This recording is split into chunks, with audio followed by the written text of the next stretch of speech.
अस्मद्गुरुभ्यो नमः। अस्मत्परमगुरुभ्यो नमः। श्रीमते रामानुजाय नमः। श्रीमते निगमान्तमहादेशिकाय नमः। श्रीमते रङ्गरामानुजमहादेशिकाय नमः। श्रीमते वराहमहादेशिकाय नमः। ज्ञानानन्दमयं देवं निर्मलस्फटिकाकृतिम् आधारं सर्वविद्यानां हयग्रीवमुपास्महे। ज्ञानानन्दमयं देवं निर्मलस्फटिकाकृतिम् आधारं सर्वविद्यानां हयग्रीवमुपास्महे। रामानुजदयापात्रं ज्ञानवैराग्यभूषणं श्रीमद्वेङ्कटनाथार्यं वन्दे वेदान्तदेशिकम्। लक्ष्मीनाथसमारम्भां नाथयामुनमध्यमाम् अस्मदाचार्यपर्यन्तां वन्दे गुरुपरम्पराम्। वेदान्तदेशिकयतीपदपङ्कजषट्पदं पराङ्कुशार्यतनयं श्रये रामानुजं गुरुम्। श्रीमते पराङ्कुशरामानुजार्य महादेशिकाय नमः। श्रीमद्रङ्गशटारिसंयमिवरैः वीक्षास्पदं सादरम् श्रीमद्वेदवतं सदेशिकयते पादारविन्दाश्रयं वादूलान्वयदेशिकबुधवरं वेदान्तिनं सद्गुरुं वाल्मीकिशुकव्याससूक्तिमधुपम् नारायणार्यं भजे। वादूलवंशतिलकं गुणसंविदाढ्यं श्रीरङ्गकायिजमुने पदानुसक्तं वेदान्तदेशिकयतीन्द्रकृपाभिषिक्तं नारायणार्य गुरुवर्यमहं समीडे। श्रीरामानुजयोगीन्द्रवेदान्तार्य उपाश्रयं श्रीरङ्गेशपादविनतं वरदार्यमहं भजे। श्रीलक्ष्मीनृसिंह दिव्यपादुकासेवकवरदार्य महादेशिकाय नमः। नीलातुङ्गस्तनगिरितटी सुप्तमुद्बोध्य कृष्णं पारात्यं स्वं श्रुतिशतशिरःसिद्धमध्यापयन्ती सोच्छिष्टायां सजनिगलितं या बलात्कृत्य मुक्ते गोदा तस्यै नमैदमिदं भूय एवास्तु भूयः। अन्नवयல் புதுவை ஆண்டாள் அரங்கற்கு பன்னு திருப்பாவை பல்பதியம் இன்னிசையால் பாடி கொடுத்தாள் நல்பாமாலை.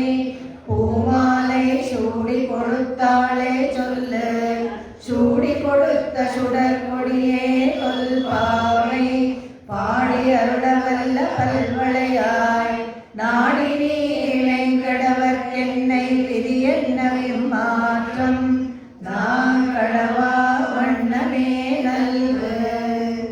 श्री विष्णुचित्तकुलनन्दन कल्पवल्ली श्रीरङ्गराज हरिचन्दन योगदृश्या साक्षात् क्षमा करुणया कमलामिपान्या गोदावनन्य शरणं प्रपद्ये. ಇವತ್ತಿನ ಭಾಷೆ ಹಾಡ್ಬಿಟ್ಟು ಆಮೇಲೆ ಕೀಳ್ವಾನ ಹೋಗೋಣ. தூமணி மாடத்து சுத்தும் விளக்கெரிய தூபம் கவள கொடிரணைமேல் கண்வளரும் மாமான் மகளே மணிக்கதவம் தாழ்கிறவாய் மாமீர் அவளை எழுப்பீரோ உன் மகள் தான் ஊமையோ அன்றிச் செவிடோ அனந்தலோ ஏமப் பெருந்தொழில் மந்திரப்பட்டாளோ மாமாயன் மாதவன் வையுந்தன்னென்னு நாமம் பலவும் நவின்னேலோ என்பாவார். திழ்வானம் வெள்ளெண்ண எரும சிறுவேடு மேவான் பரந்தனகாள் மிக்குள்ள பிள்ளைகளோ போவான் போகின்றாரை போகாமல் காத்து உன்னை கூவுவான் வந்து நின்னோம் போது கலமுடைய பாவாய் எழுந்தினாய் பாடிப்பறை கொண்டு மாவாய் பிளந்தானே மல்லரை மாட்டியாய் தேவாதி தேவனை சென்று நாம் சேவித்தார் ஆஹா என்று ஆராய்ந்து ಅರುಳೇಲೋ ಎಂಬಾವಾಯ್. ನೆರೆದಿರ್ತಕ್ಕಂಥ ಎಲ್ಲ ಆತ್ಮಬಂಧುಗಳಿಗೆ ನನ್ನ ನಮಸ್ಕಾರಗಳು.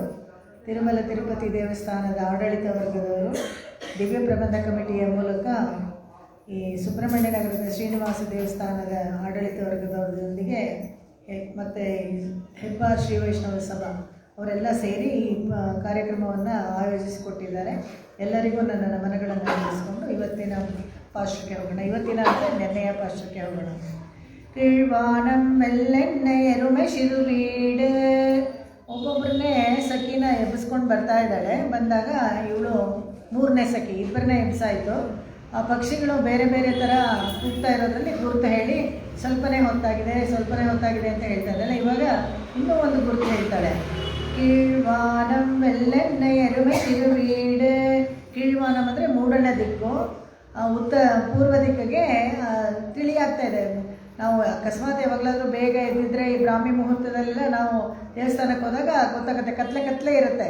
ದೇವಸ್ಥಾನದಿಂದ ಹೊರಗಡೆ ಬರುವಾಗ ಆವಾಗ ತಾನೇ ಸೂರ್ಯೋದಯ ಆಗುತ್ತೆ, ಬೆಳಗ್ಗೆ ಆಗಕ್ಕೆ ಶುರು ಆಗುತ್ತಲ್ಲ, ಅದು ಕೀಳ್ವಾನಂ. ವೆಳ್ಳೆಂಡ್ರೆ ಬಿಳಿ ಆಗ್ತಾಯಿದೆ. ಸ್ವಾಪದೇಶ ಅರ್ಥ ಎಲ್ಲ ಈ ಪದ್ಯಕ್ಕೆ ತುಂಬ ಚೆನ್ನಾಗಿದೆ, ಎಲ್ಲ ತಿಳಿಸ್ಕೊಡ್ತೀನಿ ನಿಮಗೆ. ಬೆಳ್ಳಗಾಗಿದೆ ಅನ್ನೋದಕ್ಕೆ ಯಾವುದಕ್ಕೆ ಬೆಳ್ಳಗಾಗಿದೆ ಅಂತ ಹೇಳಿದ್ನು ಆಂಡಾಳು ಅನ್ನೋದನ್ನು ಆಳವಾದ ಮೀನಿಂಗಲ್ಲಿ ಸ್ವಾಪದೇಶ ಅಂತ ಹೇಳ್ತಾರಲ್ಲ, ಸೀಕ್ರೆಟ್ ಮೀನಿಂಗ್, ಅದನ್ನು ಕೂಡ ನೋಡೋಣ. ಎರುಮೆ ಶಿರುವೀಡು. ನೋಡು, ಎಮ್ಮೆಗಳೆಲ್ಲ ಹೋಗ್ತಾ ಇವೆ. ಎರುಮೆ ಅಂದರೆ ಎಮ್ಮೆ. ಗೋಕುಲದಲ್ಲಿ ಯಾವಾಗಲೂ ನಾವು ಬರೀ ಕೃಷ್ಣನ ಹತ್ರ ಹಸುಗಳನ್ನು ಮಾತ್ರ ಚಿತ್ರದಲ್ಲಿ ನೋಡ್ತೀವಿ. ಆದರೆ ಗೋಕುಲದಲ್ಲಿ ಹಸು, ಇದು ಕುರಿ, ಮೇಕೆ ಮತ್ತು ಎಮ್ಮೆ ಎಲ್ಲನೂ ಇತ್ತು ಅವ್ರ ಹತ್ರ. ಇನ್ಫ್ಯಾಕ್ಟ್ ಗೋಕುಲದಲ್ಲಿ ನಂದಗೋಪ ಒಂಟೆಗಳು ಮತ್ತು ಆನೆಗಳನ್ನು ನೋಡ್ಕೊಳ್ತಾ ಇದ್ದಂತೆ. ಯಾರ್ದು ಅಂತ ಹೇಳಿದ್ರೆ ವಸುದೇವ ಸೆರೆಮನೆಯಲ್ಲಿದ್ದಲ್ಲ, ವಸುದೇವ ಸೆರೆಮನೆಗೆ ಹೋಗ್ಬೇಕಾದ್ರೆ ಅವನ ಹತ್ರ ಇದ್ದಿದ್ದು ಒಂಟೆ ಆನೆಗಳೆಲ್ಲ ಯಾರ ಹತ್ರ ಬಿಡೋದು ಅಂತ ಹೇಳಿದಾಗ ನಂದಗೋಪನೊಬ್ಬರಿಗೆ ಅದನ್ನೆಲ್ಲ ನೋಡ್ಕೊಳ್ಳೋಕ್ಕಾಗತ್ತೆ. ಯಾಕೆಂದರೆ ಆನೆ ಒಂಟೆಗಳನ್ನ ನೋಡ್ಕೊಳ್ಬೇಕಾದ್ರೆ ಸ್ವಲ್ಪ ವ್ಯವಸ್ಥಿತವಾಗಿ ಐಶ್ವರ್ಯವಂತರಾಗಿರಬೇಕು. ನಂದಗೋಪ ಆ ಥರ ಇದ್ದಾನೆ. ಅವ್ನು ನಂದಗೋಪ ವಸುದೇವನಿಗೆ ತುಂಬ ಫ್ರೆಂಡು. ಅವನು ಹೇಳ್ಬಿಟ್ಟು ಹೋಗ್ತಾನೆ, ನನಗೆ ಎಷ್ಟು ದಿವಸ ಸೆರೆಮನೆಯಲ್ಲಿ ಇರ್ತೀನೋ ಗೊತ್ತಿಲ್ಲ, ನೀನು ಇದನ್ನೆಲ್ಲ ನೋಡ್ಕೊ ಅಂತ. ಸೊ ಹಾಗಾಗಿ ಅದು ಕೂಡ ಅಲ್ಲೇ ಇತ್ತು. ನೀವು ರಾಜಸ್ಥಾನದಲ್ಲಿ ನೋಡಿದ್ರೆ ಈ ದ್ವಾರಕಾ, ನವದ್ವಾರಕ ಎಲ್ಲ ಅಂತ ಹೋಗಿ ನೋಡಿದಾಗ ನಾಥದ್ವಾರಕ ಒಂದು ರಾಜಸ್ಥಾನದಲ್ಲೇ ಇರೋದು. ರಾಜಸ್ಥಾನದಲ್ಲೆಲ್ಲನೂ ತುಂಬ ಈ ಒಂಟೆಗಳು ಜಾಸ್ತಿನೇ ಇದೆ. ಆ ಒಂಟೆನೂ ಸಾಕ್ತಾಯಿದ್ರು ಅವರೆಲ್ಲ ಅಂತ. ಇಲ್ಲಿ ಕೀಳ್ವಾನಂ ವೆಳ್ಳೆಣ್ಣೆ ಎರುಮೆ ಶಿರುವೀಡು. ಶಿರುವೀಡು ಅಂತ ಹೇಳಿದ್ರೆ ಮೊದಲು ಏನು ಮಾಡ್ತಾರೆ ಗೊತ್ತಾ, ಈ ಹಸುವನ್ನೆಲ್ಲ ಬಿಚ್ಚಿಬಿಡ್ತಾರೆ. ಹಸು ಕರುಗಳನ್ನೆಲ್ಲ ಬಿಚ್ಚಿಬಿಟ್ಟು ಬೇಗ ಮೊದಲು ಕಳಿಸ್ಬಿಡ್ತಾರೆ. ಯಾಕಂದರೆ ಬಿಸಿಲು ಬಂದ್ಬಿಟ್ಟ ಮೇಲೆ ಹುಲ್ಲಿನ ತುದಿನಲ್ಲಿ ಒಂದು ಹಿಮ ಅಲ್ಲಿ ಕಲೆಕ್ಟ್ ಆಗಿರುತ್ತೆ. ಮುತ್ತು ಥರ ಒಂದು ಹಿಮ ಅದು ಕಲೆಕ್ಟ್ ಆಗಿರುತ್ತೆ. ಮಂಜು ಬೀಳತ್ತಲ್ಲ, ಅದು ತುದಿನಲ್ಲಿ, ಹುಲ್ಲಿನ ತುದಿಲಿ ಇರುತ್ತೆ. ಅದನ್ನು ಹಸು ಕರುಗಳು ಮೇಯಿದ್ರೆ ಒಳ್ಳೆ ಹಾಲು ಚೆನ್ನಾಗಿ ಸಮೃದ್ಧಿಯಾಗಿ ಕೊಡುತ್ತೆ ಅಂತ. ಅದಕ್ಕೆ ಶಿರುವೀಡು ಅನ್ನೋದು. ಇವಾಗ ನಾವು ಬ್ರೇಕ್ಫಾಸ್ಟ್ ಅಂತಾರಲ್ಲ, ಆಮೇಲೆ ಫಸ್ಟು ಕಾಫಿ ಜೊತೆಗೆ 2 ಬಿಸ್ಕೆಟು, ಆಮೇಲೆ ತಿಂಡಿ, ಆಮೇಲೆ ಊಟ, ಆ ಥರ ಈ ಶಿರುವೀಡು ಅಂದರೆ ಹಾಗೆಯೇ. ಮೊದಲು ತುಂಬ ಹೊತ್ತು ಮೇಯಕ್ಕೆ ಹಸು ಕರುಗಳನ್ನು ಕಳ್ಸೋಕ್ಕೆ ಮುಂಚೆ ಬೇಗ ಮೊದಲು ಇದನ್ನು ಕಳಿಸ್ಬಿಡ್ತಾರೆ. ಯಾಕಂದರೆ ಬಿಸಿಲು ಬಂದಮೇಲೆ ಆ ಮಂಜು ಕರ ಹೋಗ್ಬಿಟ್ರೆ ಅದು ಹೊರಟೋಗುತ್ತೆ, ಅದು ಸಿಗೋದಿಲ್ಲ ಅಂತ. ಶಿರುವೀಡು ಪಕ್ಕ ಹಾಗೇನೆ ಸ್ವಾಪದೇಶನ ಹೇಳ್ಕೊಂಡು ಬರ್ತೀನಿ. ಈ ಎರುಮೆ ಅಂತ ಹೇಳಿದ್ರೆ ನಿಧಾನವಾಗಿ ಚಲಿಸುವಂಥ ಒಂದು ಪ್ರಾಣಿ. ಅಂದರೆ ಹಸುಗಳಿಗೆ ಕಂಪೇರ್ ಮಾಡಿದ್ರೆ ಇವಕ್ಕೆ ಅಷ್ಟು ಚುರುಕಿಲ್ಲ, ನಿಧಾನಕ್ಕೆ ಹೋಗ್ತಾ ಇರುತ್ತೆ. ಅಷ್ಟೇ ಅಲ್ಲ, ಅಲ್ಲೆಲ್ಲಾದರೂ ಒಂದು ಸ್ವಲ್ಪ ಮಳೆ ಗಿಳೆ ಅಥವಾ ನೀರು ಕೊಚ್ಚೆ ಇದ್ಬಿಟ್ರೆ ಅಲ್ಲೇ ಇದ್ಬಿಡುತ್ತೆ. ಸಂತೋಷವಾಗಿ ಆನಂದವಾಗಿ ಅನುಭವಿಸ್ಕೊಂಡು ವಾಪಸ್ ಮನೆಗೆ ಬರಬೇಕು ಬೇಗ, ಆ ಥರ ಅದಕ್ಕೆಲ್ಲ ಏನೂ ಇಲ್ಲ, ಹಾಗೆ ಅನುಭವಿಸ್ಕೊಂಡಿರುತ್ತೆ. ಇದಕ್ಕೆ ಇಲ್ಲಿ ಸ್ವಾಪದೇಶ ಅರ್ಥದಲ್ಲಿ ಎರುಮೆ ಎಂದಾಗ ಭಕ್ತಿ ಯೋಗ ಮಾಡೋರಿಗೆ ಹೇಳಿದರು. ಭಕ್ತಿ ಯೋಗ ಮಾಡೋರಿಗೆ ತಡ ಆದರೂ ಪರವಾಗಿಲ್ಲ, ಅವರು ಭಕ್ತಿ ಯೋಗದಲ್ಲೇ ಭಗವಂತನನ್ನು ಹೋಗಿ ಸೇರ್ತೀವಿ ಅಂತ ಆರಿಸ್ಕೊಂಡಿರ್ತಾರೆ. ಆ ಭಕ್ತಿ ಯೋಗ ಹೇಗೆ ಅಂದರೆ ಒಬ್ಬೊಬ್ಬರಿಗೆ ಒಂದೊಂದು ಥರ ಫಲ ಕೊಡುತ್ತೆ. ಯಾರ ಭಕ್ತಿ ಯೋಗ ಸರಿಯಾಗಿ ಹೇಗೆ ನಡೀತಾ ಇದೆ ಅಂತ ನೋಡಿಕೊಂಡು ಅಕಸ್ಮಾತ್ ಯಾವುದಾದ್ರೂ ಒಂದು ಲೋಪ ಆಗ್ಬಿಟ್ರೆ ತಿರ್ಗಾ ಅವ್ರು ಮೊದಲಿಂದ ಅಲ್ಲಿ ಶುರು ಮಾಡಬೇಕು, ಪ್ರಾಯಶ್ಚಿತ್ತ ಮಾಡ್ಕೊಂಡು ಶುರು ಮಾಡಬೇಕು.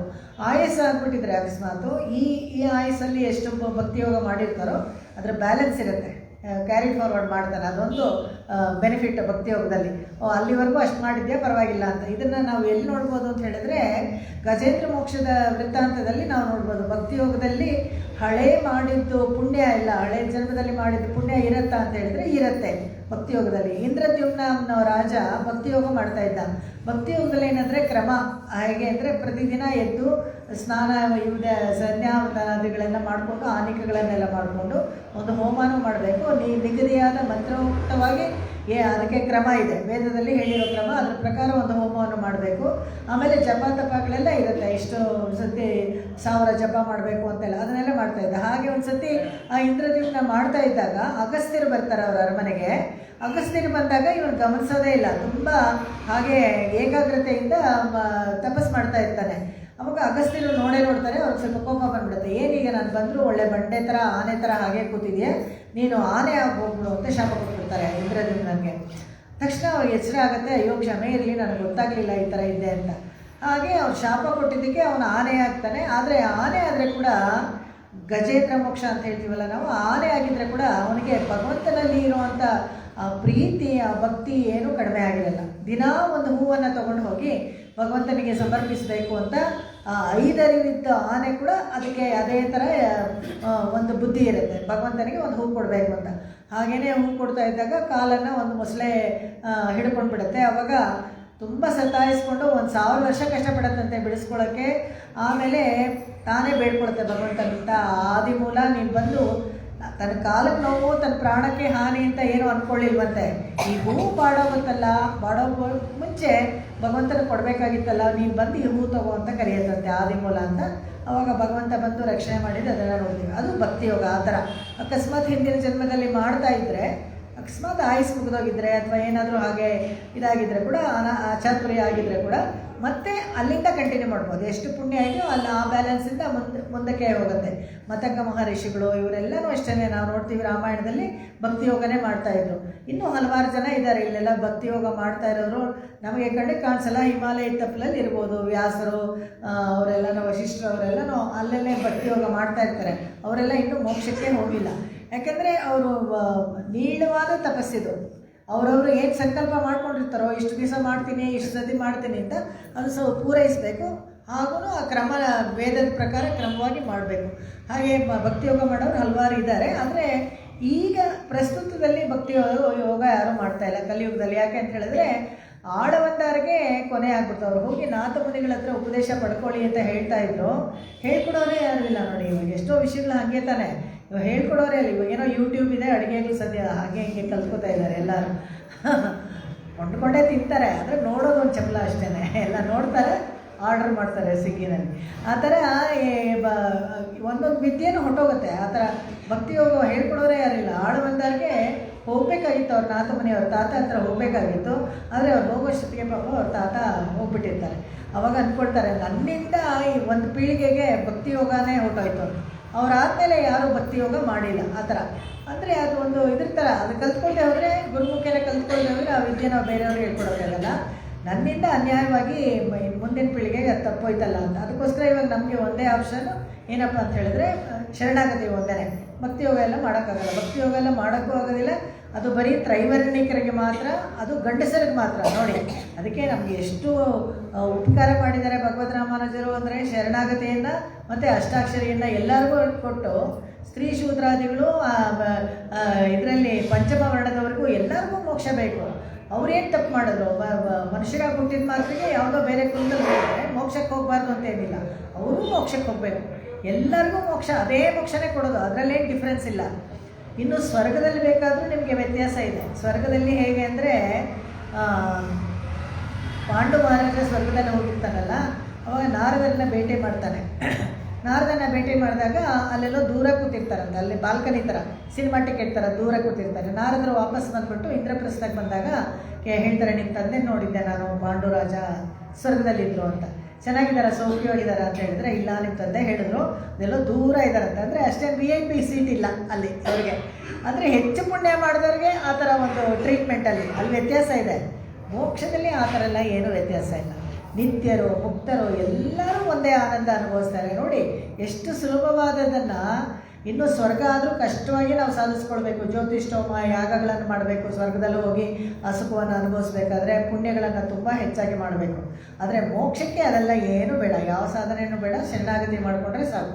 ಹಾಗೆ ಅದನ್ನು ಶರಣಾಗತಿ ಮಾತ್ರ ಎಲ್ಲರಿಗೂ ಇದೆ, ಸೇಮ್ ಅದೇ ಮೋಕ್ಷನೇ. ಸಾಯುಜ್ಯ, ಸಾರೂಪ್ಯ, ಸಾಲೋಕ್ಯ, ಸಾಮೀಪ್ಯ ಮತ್ತು ಇದೆಲ್ಲನೂ ಈ 4 ಇದೆಯಲ್ಲ, ಎಲ್ಲ ಭಗವಂತನ ಹತ್ರ ಸ್ವಾರೂಪ್ಯ, ಭಗವಂತನ ಥರನೇ ಒಂದು ರೂಪ. ಸಾಮೀಪ್ಯ, ಭಗವಂತನ ಹತ್ರನೇ ಹೋಗ್ಬೋದು. ಎಷ್ಟು ಜನ ನಿತ್ಯ ಸೂರ್ಯಗಳಿದ್ದಾರೆ, ಎಷ್ಟು ಜನ ಮುಕ್ತರಿದ್ದಾರೆ. ಭಗವಂತನ ಹತ್ರ ನಾವು ಹೋಗೋಕ್ಕಾಗತ್ತಂದರೆ ಆಗತ್ತೆ, ಖಂಡಿತವಾಗ್ಲೂ ಹೋಗ್ಬೋದು, ಭಗವಂತನ ಹತ್ರನೇ ಹೋಗ್ಬೋದು. ಎಷ್ಟು ಜನ ಇದ್ರೂ ಹೋಗ್ಬೋದು ಅಲ್ಲಿ. ಯಾಕೆಂದರೆ ಎಲ್ಲಿರೂ ವೀಡು ಪೆತ್ತಾಲ್ ವೀಡಿಲ್ಲೇ ಯಾವುದೇ ಅಂತ ಆಳ್ವಾರ್ ಆಡ್ತಾರೆ. ಎಲ್ರಿಗೂ ಮೋಕ್ಷಕ್ಕೆ ಹೋಗ್ಬಿಟ್ರೆ ಅಲ್ಲಿ ಜಾಗ ಇದೆ ಅಂದರೆ ಖಂಡಿತ ಇದೆ. ಯಾಕೆಂತ ಹೇಳಿದ್ರೆ ವೈಕುಂಠ ಎಂಥ ಒಂದು ದೊಡ್ಡ ವ್ಯವಸ್ಥೆ ಅಂತ ಹೇಳಿದ್ರೆ 3D ಪದ. ಇಡೀ ಜಗತ್ತಿದೆಯಲ್ಲ, ಇಡೀ ಸೃಷ್ಟಿಯೆಲ್ಲ 1/4 ಆದರೆ ವೈಕುಂಠ ಅದಕ್ಕೆ 3ರಷ್ಟು ದೊಡ್ಡದಾಗಿದೆ. ಅದಕ್ಕೆ 3ರಷ್ಟು ದೊಡ್ಡದಾಗಿದೆ. ಎಲ್ಲ ಜೀವಾತ್ಮಗಳು ಒಟ್ಟಿಗೆ ಹೋದರೆ ಕೂಡ ಅಲ್ಲೇನು ಟ್ರಾಫಿಕ್ ಜಾಮು ಆಗೋದಿಲ್ಲ, ಜಾಗ ಇಲ್ಲ ಅಂತಲೂ ಏನೂ ಇಲ್ಲ. ಅಥವಾ ಭಗವಂತನ ಒಂದೇ ಒಂದು ಭಗವಂತ ಇದ್ದಾನೆ, ಎಲ್ಲರೂ ಹೋಗ್ಬಿಟ್ರೆ ಹೇಗೆ? ಒಬ್ಬೊಬ್ಬರಿಗೆ ಬೇಕಾದ್ರೆ ಒಂದೊಂದು ಭಗವಂತ ಒಬ್ಬೊಬ್ಬರನ್ನ ಕೊಡ್ತಾನೆ. ನಮೋ ನನಭೋ ಇತಿ ನಮಃ. ಹೊಸದಾಗಿ ಸೃಷ್ಟಿ ಮಾಡಿಕೊಂಡು ಅವ್ರಿಗೆ ಅಲ್ಲಿ ನಮಗೆ ಹೇಗೆ ನಾವೇ ಸಪ್ರೇಟಾಗಿ ಹೋಗ್ಬೇಕು, ಈ ಗುಂಪಲ್ಲಿ ಬೇಡ ಅಂತ ಹೇಳಿದ್ರೆ ನಿಮಗೆ ಸಪ್ರೇಟಾಗಿ ಸೈಡಿಗೆ ಬರ್ತಾನೆ ಅವನು ಇನ್ನೊಂದು. ಯಾಕೆಂದರೆ ಅಷ್ಟು ಧರ್ಮಭೂತ ವಿಕಾಸ ಆಗಿರುವಂಥ ಒಂದು ಜಾಗ, ಸಪ್ರೇಟಾಗಿ ಆ ಥರ ಒಂದು ವ್ಯವಸ್ಥೆನೂ ಇದೆ ಅಲ್ಲಿ ವೈಕುಂಠದಲ್ಲಿ. ಯಾರಿಗೆ ಹೇಗೆ ಬೇಕಾದರೂ ಭಗವಂತನ ಅನುಭವಿಸ್ಬೋದು. ಏನು ಕೈಂಕರ್ಯ ಬೇಕಾದರೂ ಅಮ್ಮ ದಿನ ಬಂದು ರಂಗೋಲಿ ಕೈಂಕರ್ಯ ಮಾಡೋರಂತೆ. ಹೊಸದಾಗಿ ಯಾರೋ ಒಬ್ರು ಬಂದುಬಿಟ್ಟು ಅವ್ರು ಹಿಂದಿನ ದಿವಸ ರಾತ್ರಿಯೇ ರಂಗೋಲಿ ಹಾಕ್ಬಿಟ್ಟು ಹೋಗ್ಬಿಡೋರು. ಬೆಳಗ್ಗೆ ಬಂದು ಈ ರಂಗೋಲಿ ಹಾಕಬೇಕಾದ್ರೆ ಅಯ್ಯೋ ನಾನೇ ಈ ಕೆಲಸ ಮಾಡ್ತಾಯಿದ್ದೆ, ಯಾರು ಇವಾಗ ಬಂದುಬಿಟ್ರು ಕಾಂಪಿಟೇಟರ್ ಅಂತ ಪಾಪ ಅವ್ರು ಕಲರ್ ಎಲ್ಲ ಹಾಕಿದ್ರೆ ಅದ್ಮೇಲೆ ನೀರು ಹಾಕ್ಬಿಟ್ಟು ಇವ್ರು ರಂಗೋಲಿ ಹಾಕ್ತಾರೆ. ಈ ಕಲರ್ ರಂಗೋಲಿ ಹಾಕಿರೋರು ಆ ರಂಗೋಲಿ ಹಾಕಿರೋರ್ಗು ಚೆಕ್ ಮಾಡ್ತಾಯಿದ್ರಲ್ಲ, ನಾವು ಮಾಡಬೇಕು ಅಂದರೆ ತಗೊಳ್ಳಿ ನೀವು ಮಾಡಿ ಅಂತ ಕೊಡ್ತಾರೆ. ಆ ಥರ ಎಲ್ಲ ಏನು ಈರ್ಷ್ಯನೇ ಇಲ್ಲ. ಯಾರಾದರೂ ಹೊಸದಾಗಿ ಬಂದರೆ ಅವ್ರಿಗೆ ಏನು ಬೇಕೋ ಅದನ್ನು ಅವ್ರು ಮಾಡ್ಬೋದು, ಆ ಕೈಂಕರ್ಯ ಮಾಡ್ಬೋದು, ಬಿಟ್ಕೊಡ್ತಾರೆ. ಅಲ್ಲೇನು ಆ ಥರ ಏನೂ ಇದೇ ಇಲ್ಲ. ಎಲ್ಲ ಹಿಂದಕ್ಕೆ ಪಕ್ಕಕ್ಕೆ ಬರ್ತಾರೆ. ಹೊಸದಾಗಿ ಬಂದವರಿಗೆ ಜಾಗ ಬಿಟ್ಟು ಪಕ್ಕಕ್ಕೆ ಬರ್ತಾರೆ. ಎಂಥ ಸಾತ್ವಿಕವಾದ ಲೋಕ ನೋಡಿ ಹೇಗೆ. ಅದನ್ನೆಲ್ಲ ಹೋಗದೇ ಇದ್ದೀವಲ್ಲ ಅಂತ ನಾವು ಬೇಜಾರು ಪಟ್ಕೊಳ್ಬೇಕು. ಇಲ್ಲೇ ಎಂದು ನಾವು ಹೋಗ್ತೇವೆ, ಎಂದು 26 ಕಂಡೇನು ಅಂತ ದಾಸರು ಹಾಡ್ತಾರೆ. 26 ಅಂದರೆ ದೇವ್ರ ನಂಬರ್ ಅದು. 24 ತತ್ವ ಎಲ್ಲರೂ ಹೋಗ್ತಾ ಇದ್ದಾರೆ ನೋಡು. ಇದಕ್ಕೆ ನೀನು 7 ಕೀಳ್ವಾನಂ ಬೆಳ್ಳಗಾಯಿತು ಅಂತ. ಈ ಕೀಳ್ವಾನಂ ಬೆಳ್ಳಗೆ ಅಂತ ಹೇಳಿದ್ರೆ, ಕೀಳ್ವಾನಂ ಅಂತ ಹೇಳಿದ್ರೆ ಕೆಳಗಿರೋದು, ಮೇಲ್ವಾನಂ ಅಂತ ಹೇಳಿದ್ರೆ ಪರಮಾಕಾಶ. ಅರ್ಥ ಮಾಡ್ಕೊಳ್ಬೇಕು ಇಲ್ಲಿ. ಇವಾಗ ಮೇಲ್ವಾನಂ ಅಂತ ಹೇಳಿದ್ರೆ ಪರಮಾಕಾಶ ವೈಕುಂಠ, ಕೀಳ್ವಾನಂ ಅಂದರೆ ಲೀಲಾ ವಿಭೂತಿ. ಈ ಸೃಷ್ಟಿನಲ್ಲಿರೋದೆಲ್ಲ ಲೀಲಾ ವಿಭೂತಿ. ಕೀಳ್ವಾನಂ ಬೆಳ್ಳೆಂಡ್ರೆ ಅಂತ, ಬೆಳ್ಳಗಾಯಿತು ಅಂತ ಹೇಳಿದ್ರೆ ಇಲ್ಲೂ ಇರೋರಿಗೆ ಎನ್ಲೈಟನ್ಮೆಂಟ್ ಅಂದರೆ ಜ್ಞಾನೋದಯ ಆಯಿತು ಅಂತ. ಇಲ್ಲಿರೋರಿಗೆ ಕೂಡ ಗೊತ್ತಾಯಿತು ನಾವೆಲ್ಲ ಅಲ್ಲಿಗೆ ಹೋಗಬೇಕು ಅಂತ. ಅದನ್ನು ಇಲ್ಲಿ ಹೇಳ್ತಾ ಇದ್ದಾಳೆ. ನಾವೆಲ್ಲ ಯಾಕೆ ಈ ವ್ರತ ಮಾಡ್ತಾ ಇದ್ದೀವಿ? ಭಗವಂತನ ಬೇಕು ನಮಗೆ ಅಂತ, ಕೃಷ್ಣ ಬೇಕು ಅಂತ ಹೇಳ್ತಾರೆ. ಕೃಷ್ಣ ಬೇಕು ಅಂದರೆ ಏನು? ಕೃಷ್ಣನ ಕೈಂಕರ್ಯ ಮಾಡಬೇಕು. ಅನಸ್ಯೂತವಾಗಿ ನಾನ್ ಸ್ಟಾಪಾಗಿ ಕೃಷ್ಣ ಕೈಂಕರ್ಯ ಮಾಡಬೇಕು. ಆ ಕೃಷ್ಣ ಕೈಂಕರ್ಯ ಮಾಡಬೇಕು, ಅನಸ್ಯೂತವಾಗಿ ಮಾಡಬೇಕು ಅಂದರೆ ಯಾವ ಜಾಗ ಅಂದರೆ ವೈಕುಂಠ ಒಂದೇ ಜಾಗ. ಅಲ್ಲಿ ನೀವು ಎಡೆ ಬಿಡದೆ ಕಂಟಿನ್ಯೂಸ್ ಆಗಿ ಕೈಂಕರ್ಯ ಮಾಡ್ಬೋದು. ಬೇರೆ ಎಲ್ಲ ಹೋದರೂ ಏನೋ ಒಂದು ಆಗಿ ಅಲ್ಲಿ ತಡೆ ಆಗಿಬಿಡುತ್ತೆ. ಇಲ್ಲಿ ಭೂಮಿನಲ್ಲಿ ಬಂದರೆ ಆಯುಸ್ ಆಗ್ಬಿಟ್ಟು ಆಯುಸ್ ಮುಗಿದೋಗ್ಬಿಡ್ಬೋದು. ಆಮೇಲೆ ಮತ್ತೆ ನಮಗೆ ಮನುಷ್ಯ ಜನ್ಮನೇ ಬರದೇ ಇರ್ಬೋದು. ಬೇರೆ ಯಾವುದೋ ಪ್ರಾಣಿ ಜನ್ಮ ಎಲ್ಲ ಬಂದರೆ ನಮ್ಗೆ ಪೂಜೆ ಮಾಡಬೇಕು ಅಂತ ಅನ್ನಿಸ್ತೇನೆ ಇರ್ಬೋದು. ಸೊ ಹಾಗಾಗಿ ನಾವು ಕಂಟಿನ್ಯೂಸ್ ಆಗಿ ಭಗವಂತನ ಕೈಂಕರ್ಯ ಮಾಡ್ತಾ ಇರಬೇಕು ಅಂತ ಹೇಳಿದ್ರೆ ಸಂತೋಷವಾಗಿ ಆನಂದವಾಗಿ ಯಾವುದು ತಡೆ ಇಲ್ಲದೆ ಅದು ವೈಕುಂಠದಲ್ಲಿ ಮಾತ್ರನೇ ಸಾಧ್ಯ. ಅದಕ್ಕೆ ಅವ್ರು ಹೇಳ್ತಾಳೆ ಕೀಳ್ವಾನಂ ವೆಲ್ಲೆಂಡ್ರೆ. ಈ ಕೀಳ್ವಾನಂ ವೆಲ್ಲೆಂಡ್ರೆ ಅಂತ ಹೇಳಬೇಕಾದ್ರೆ ಇಲ್ಲಿರುವಂಥ ಭಗವಂತ ಇದ್ದಾನಲ್ಲ, ಎಲ್ಲ ವಸ್ತುನಲ್ಲಿ ಇರುವಂಥ ಭಗವಂತ ಜಾಗೃತವಾಗಿದ್ದಾನೆ ಅಂತ. ಜಾಗೃತವಾಗಿದ್ದಾನೆ ಅವನಿಗೆ, ಅದಕ್ಕೋಸ್ಕರನೇ ಬೆಳ್ಳಿಗಿದೆ ಅಂತ. ಕಪ್ಪಗಿದೆ ಅಂದರೆ ತಾಮಸ, ಕತ್ಲೆ, ಅಜ್ಞಾನ. ಅಂದರೆ ಬೆಳ್ಳಿಗಿದೆ ಅಂತ ಹೇಳಿದಾಗ ಜ್ಞಾನ, ಬೆಳಕು ಮತ್ತು ಸಮ್ಯಕ್ ಜ್ಞಾನ ಎಲ್ಲ ಭಗವಂತನ ವಿಚಾರ ಪೂರ್ತಿಯಾಗಿ ಗೊತ್ತಾಗಿ, ಸಮ್ಯಕ್ ಜ್ಞಾನ ಅಂತ ಹೇಳಿದ್ರೆ ನಾವು ಸ್ವರೂಪ ಜ್ಞಾನನೂ ಗೊತ್ತಾಗುತ್ತೆ. ನಾವೆಲ್ಲ ಯಾರು ಜೀವಾತ್ಮಗಳು, ನಮಗೆ ಎಷ್ಟು ಶಕ್ತಿ ಇದೆ, ನಮ್ಮ ಮಿಕ್ಕುಳ್ಳ ಪಿಳ್ಳಗಳು ಅಂತ ಹೇಳಿದ್ರೆ ಬಾಕಿಯವರು ಕೂಡ ಹೋದರು ಅಂತ. ಇಲ್ಲಿ ಶಿರುಬೀಡಿಗೆ ಹೋದಾಗ ನಾವು ಹೇಳಿದ್ವಿ ಎರುಮೆ ಶಿರುಬೀಡು ಅಂತ. ಮಿಕ್ಕುಳ್ಳ ಪಿಳ್ಳೆಗಳು ಬಾಕಿಯವರು ಯಾರು ಅಂತ ಹೇಳಿದ್ರೆ ಅವರೆಲ್ಲ ಭಕ್ತಿಯೋಗ ಮಾಡ್ತಾ ಇದ್ದವರು. ಬಾಕಿಯವರೆಲ್ಲ ಯಾರು ಅಂದರೆ ಪ್ರಪನ್ನರು. ಪ್ರಪನ್ನರು ಅಂತ ಹೇಳಿದ್ರೆ ಭಗವಂತನಲ್ಲಿ ಶರಣಾಗತಿ ಮಾಡಿಕೊಂಡವರು, ಮೋಕ್ಷಕ್ಕೆ ಸಿದ್ಧವಾಗಿರೋರು, ಮುಮುಕ್ಷುಗಳು ಅಂತ ಹೇಳ್ತಾರೆ. ಅವ್ರಿಗೆ ಮೋಕ್ಷದಲ್ಲಿ ಯಾರಿಗೆ ಆಸಕ್ತಿ ಇದೆಯೋ ಅವ್ರನ್ನೆಲ್ಲ ಮುಮುಕ್ಷುಗಳು ಅಂತ ಹೇಳ್ತಾರೆ. ಯಾರೆಲ್ಲ ಮುಮುಕ್ಷರಾಗ್ತಾರೆ ಅಂದರೆ ಮೋಕ್ಷ ಯಾರು ಕೊಡೋನು? ಸಾಕ್ಷಾತ್ ಭಗವಂತ ನಾರಾಯಣ ಕೊಡೋನು. ಸಾಕ್ಷಾತ್ ನಾರಾಯಣ ಭಕ್ತರು ವೈಷ್ಣವರೆಲ್ಲರೂ ಶ್ರೀ ವೈಷ್ಣವರು ಬನ್ನಿ ಅಂತ ಹೇಳ್ತಾರೆ. ಅಂದರೆ ನಮ್ಮ ಜೊತೆಗೆ ಹೊರಟವರು. ಇವಾಗ ನಾವೆಲ್ಲ ಒಂದು ಕಡೆ ಹೋಗ್ಬೇಕು ಅಂತಿರ್ತೀವಿ, ಒಂದಷ್ಟು ಜನ ಬರ್ತಾರೆ ಬೇಗ ಹೊರಟೋಗ್ತಾರೆ, ಇನ್ನಷ್ಟು ಜನ ಬರದೇ ಹೋದರೆ ಬಿಟ್ಬಿಟ್ಟು ಹೋಗ್ತಾರೆ. ಹಾಗೆ ಬಿಟ್ಬಿಟ್ಟು ಹೋಗಲ್ಲ ಆಂಡಾಳು. ಏನು ಮಾಡೋದು ಆ ಥರ. ಅದಕ್ಕೆ ಮಿಕ್ಕುಳ್ಳ ಪಿಳ್ಳೆಗಳು ಹೀಗೆ ಯಾವುದೋ ಒಂದು ಟೂರ್ಗೆ ಹೋಗ್ಬೇಕಾದ್ರೆ ಆ ಥರ ಆಯಿತು. ಅದಕ್ಕೆ ಅವರನ್ನು ನೋಡ್ತಾ ಇದ್ದೀನಿ. ಸಮಯ ಕಡಿಮೆ ಇದ್ದಿದ್ದರಿಂದ ಆ ಥರ ಆಯಿತು. ಹಾಗೆ ಮಿಕ್ಕುಳ್ಳ ಪಿಳ್ಳೆಗಳು ಬಾಕಿಯವರೆಲ್ಲ ಬಂದಿದ್ದಾರೆ. ಅವರೆಲ್ಲ ಬೇಗ ಮುಂದೆ ಹೊರಟೋಗ್ಬಿಟ್ಟಿದ್ದಾರೆ. ಯಾಕಂದರೆ ಈಗಾಗಲೇ ಅವರಿಗೆ ಪ್ರಪತ್ತಿ ಮಲ್ಕಾತೆ ಇವು ಹೋಗಿದ್ದಾರೆ. ಪರವಾಗಿಲ್ಲ, ಎಲ್ಲರೂ ಇರಿ, ಅಲ್ಲೇ ಇರಿ ಅಂತ ಹೇಳಿದ್ದೀನಿ. ನೀನು ಬಾಂತೀನಿ ಒಳಗಡೆ ಆ ಸಖಿ ಮಲ್ಕೊಂಡಿರ್ತಾಳಲ್ಲ, ಅವಳು ಕೇಳ್ತಾಳೆ, ಹಾಗಾದ್ರೆ ಹೊಟ್ಬಿಟ್ರೆ ಎಲ್ಲ ಬಿಟ್ಬಿಟ್ಟು ಹೊಡೋದ್ರೆ ನಮ್ಮನ್ನು ಅಂತ ಕೇಳ್ತಾರೆ. ಬಿಟ್ಬಿಟ್ಟು ಹೋಗಿದ್ರೆ ಹೋಗಿರಲೇ ಬಿಡಿ, ಪರವಾಗಿಲ್ಲ, ನಾವು ಹೋಗಿದ್ರು ಆಗುತ್ತೆ ಅಂತ. ಇಲ್ಲ ಹಾಗೆಲ್ಲ ಇಲ್ಲ, ಹೋವಾನ್ ಹೋಗಿನ್ರಾರೆ, ಅವರನ್ನು ಹೋಗ್ಬೇಡ ಅಂತ ತಡೆದಿದ್ದೀನಿ, ಅಲ್ಲೇ ಇರಿ ಅಂತ. ಅವರೆಲ್ಲ ಹೋಗಿರ್ತಾರೆ. ಆ ಬಾಗಿಲು ನೀವು ಹೋಗಿ ಅವರನ್ನು ಸೇರ್ಕೊಳ್ಬೇಕು.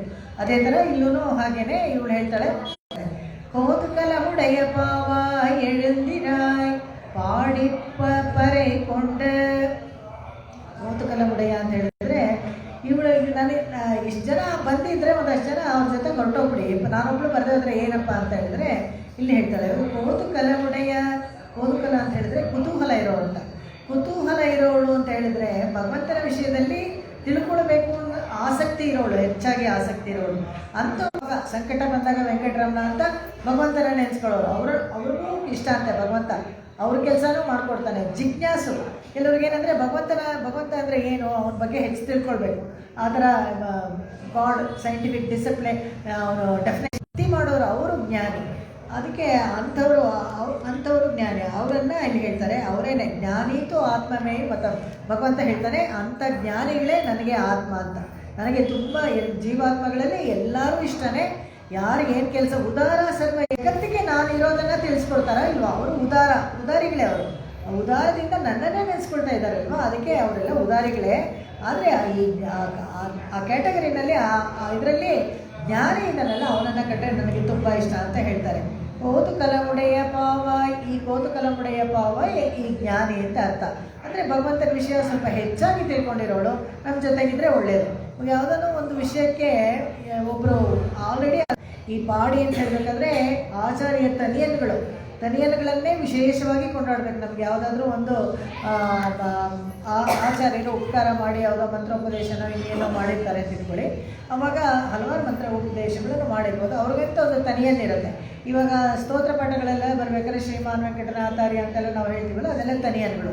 ನೀಳ ತುಂಗಸ್ಥಾನ ತಟಿ ಅಂತೆಲ್ಲ ಹೇಳ್ತೀವಲ್ಲ, ಅದೆಲ್ಲ ಈ ತಿರುಪಾವಿಗೆ ತನಿಯನ್ಗಳು. ಈ ತನಿಯನ್ನು ವಿಶೇಷವಾಗಿ ಪಾಡಿ, ಯಾಕೆ ಅದನ್ನು ಹಾಡಬೇಕು ತನಿಯನ್ಗಳನ್ನು ಅಂತ ಹೇಳಿದ್ರೆ ಉಪಕಾರ ಸ್ಮರಣೆ. ನಮ್ಗೆ ಯಾವಾಗಲೂ ಅಷ್ಟೇ, ಗುರು ಸ್ಥಾನದಲ್ಲಿ ಇದ್ಕೊಂಡು ನಮಗೊಂದು ವಿಷಯವನ್ನು ಹೇಳ್ಕೊಟ್ಟಿದ್ದಾರಲ್ಲ, ಆ ಉಪಕಾರ ಸ್ಮರಣೆ ಮಾಡದೆ ಹೋದರೆ ನಮಗೆ ಓದಿದ್ದು ನಮಗೆ ಫಲ ಸಿಗೋದಿಲ್ಲ ನಮಗೆ.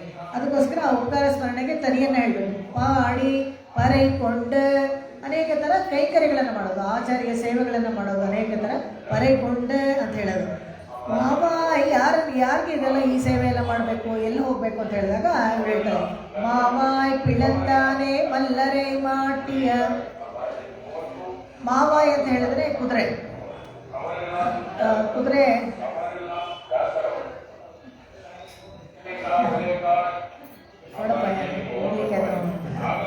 ಅದೇ ಇದು ಪಾಡಿ ಮಾವಾಯ್ ಪಿಳಂತಾನೆ. ಅವ್ರಿಗಿಂತ ಜೋರಾಗಿ ನಾವು ಮಾಡೋಣ, ನಮಗೆ ಅದೇನೇ ಬಾಯಿಗೆ ಬರೋದಿಲ್ಲ, ಅದೇನೇ ಆ ಥರ.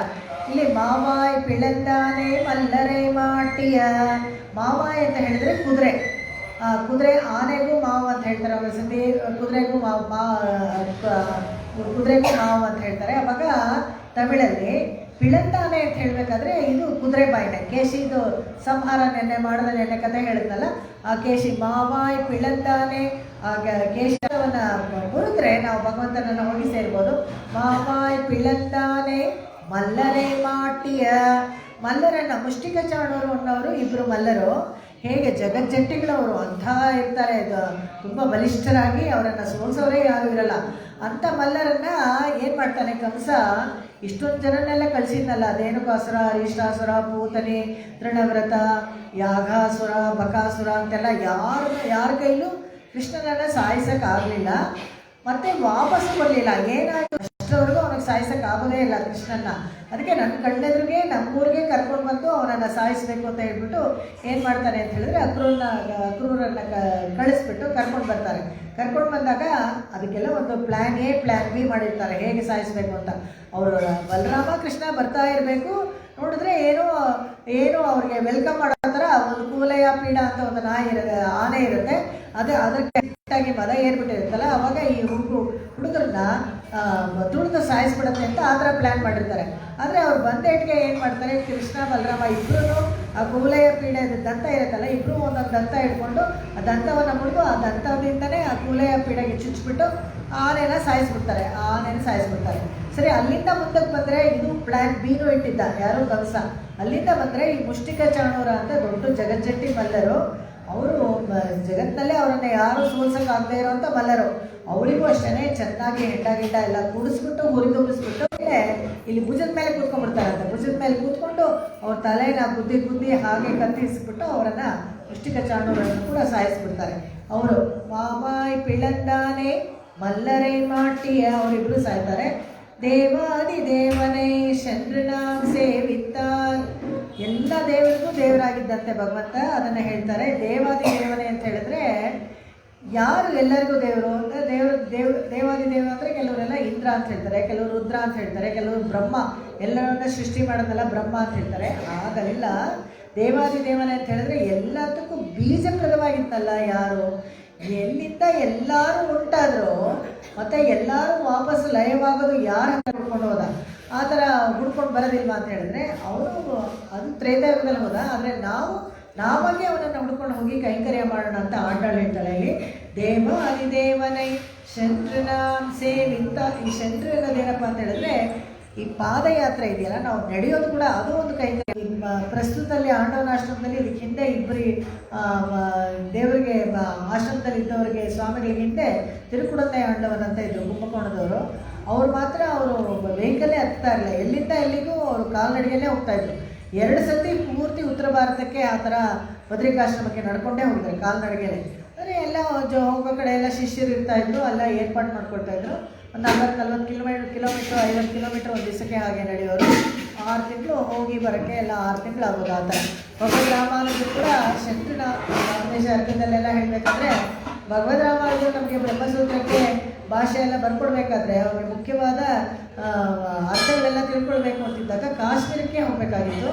ಕಾಶ್ಮೀರದಲ್ಲಿ ಅಲ್ಲಿ ಸರಸ್ವತಿ ಪೀಠದಲ್ಲಿ ಅನೇಕ ಗ್ರಂಥಗಳಿತ್ತು, ಉಪನಿಷತ್ತುಗಳ ಸಾರವನ್ನು ತಗೊಂಡು ಮಾಡಬೇಕಾಗಿತ್ತು. ಅದಕ್ಕೋಸ್ಕರ ಅಲ್ಲಿಂದ ಕಾಲ್ನಡಿಗೆಯಲ್ಲಿ ಹೋದರು ಅಂತ. ಇಲ್ಲಿಂದ ಭಗವದ್ ರಾಮಾನುಜರು ಶೆಂಟ್ರ್ ನಮಗೆ ಉಪಕಾರ ಮಾಡೋಕ್ಕೋಸ್ಕರ ಶೆಂಟ್ರ್ ಹೋಗಿದ್ರು ಅಂತ. ಅದೇ ಥರ ನಾವು ಅಷ್ಟೇ ಕೈಂಕರ್ಯ ಮಾಡ್ಬೇಕಾದ್ರೆ ಶೆಂಟ್ರ್ ಭಗವದ್ ರಾಮಾನುಜರು 2 ಸತಿ ಹೋಗಿದ್ರು ಆ ಥರ ಉತ್ತರ ಭಾರತಕ್ಕೆ. 1 ಸತಿ ಶಿಷ್ಯರಾಗಿದ್ದಾಗ ಯಾದವ ಪ್ರಕಾಶ ಅವ್ರ ಜೊತೆಗೆ ಹೋಗಿದ್ರು ಕಾಲ್ನಡಿಗೆಯಲ್ಲಿ. ಯಾತ್ರೆ ಅಂತ ಹೋಗ್ತಾಯಿದ್ರು ಅವಾಗೆಲ್ಲನೂ, ಎಲ್ಲ ಕಾಲ್ನಡಿಗೆನೇ. ಹೆಚ್ಚೆಚ್ಚು ಅಂದರೆ ಬೇಕಾದರೆ ಅವಾಗ ಗಾಡಿ ಕಟ್ಸ್ಕೊಂಡು ಹೋಗೋರೇನೋ ಅಷ್ಟೇ. ಅದು ಸರಕು ಸಾಮಾನು ಸರಂಜಾಮ ಅದು ಹಾಕೋಕ್ಕೆ ಗಾಡಿ ಉಪಯೋಗಿಸ್ತಿದ್ರು, ಇವ್ರು ನಡ್ಕೊಂಡೇ ಹೋಗೋರು ಆ ಥರ. ಹಾಗೆ ಒಂದು 30-40 ಕಿಲೋಮೀಟ್ರ್ ಒಂದು ದಿವಸಕ್ಕೆ ನಡ್ಕೊಂಬಿಟ್ಟು ಅಲ್ಲೊಂದು ಕ್ಯಾಂಪ್ ಮಾಡಿದ್ರು. ಮತ್ತು ನೆಕ್ಸ್ಟು ಹಾಗೆ ನಡೆಯೋದು. ತಿರುಕುಡಂದೆ ಆಂಡವನ್ ಅಂತ ನಾನು ಹೇಳಿದ್ನಲ್ಲ, ಅವರು ಸ್ಪೀಡಿಗೆ ಯಾರೂ ನಡೆಯೋಕ್ಕಾಗ್ತಾ ಇರಲಿಲ್ಲ. ಶಿಷ್ಯರು ಯಾರೋ ಒಬ್ಬರು ಇಬ್ಬರು ಮಾತ್ರನೇ ಅವ್ರು ಸ್ಪೀಡಿಗೆ ನಡೆಯೋಕ್ಕಾಗೋದು. ಬಾಕಿಯವರೆಲ್ಲ ಸ್ವಲ್ಪ ಊರು ದಾಟೋವರೆಗೂ ಜೊತೆಗೆ ಬಂದುಬಿಟ್ಟು ಆಮೇಲೆಲ್ಲ ಅವ್ರ ಕಾರು ವ್ಯಾನ್ಗಳೆಲ್ಲ ಹೊಟ್ಟೋಗ್ಬಿಡೋದು. ಮಕ್ಕಳಲ್ಲೆಲ್ಲ ಮುಡಿಯಾದಡ ನೀವು ವಾಕೋ ನಾವು ಪೋರೆ ಅಂತ ಹೊಟ್ಟೋಗೋರು.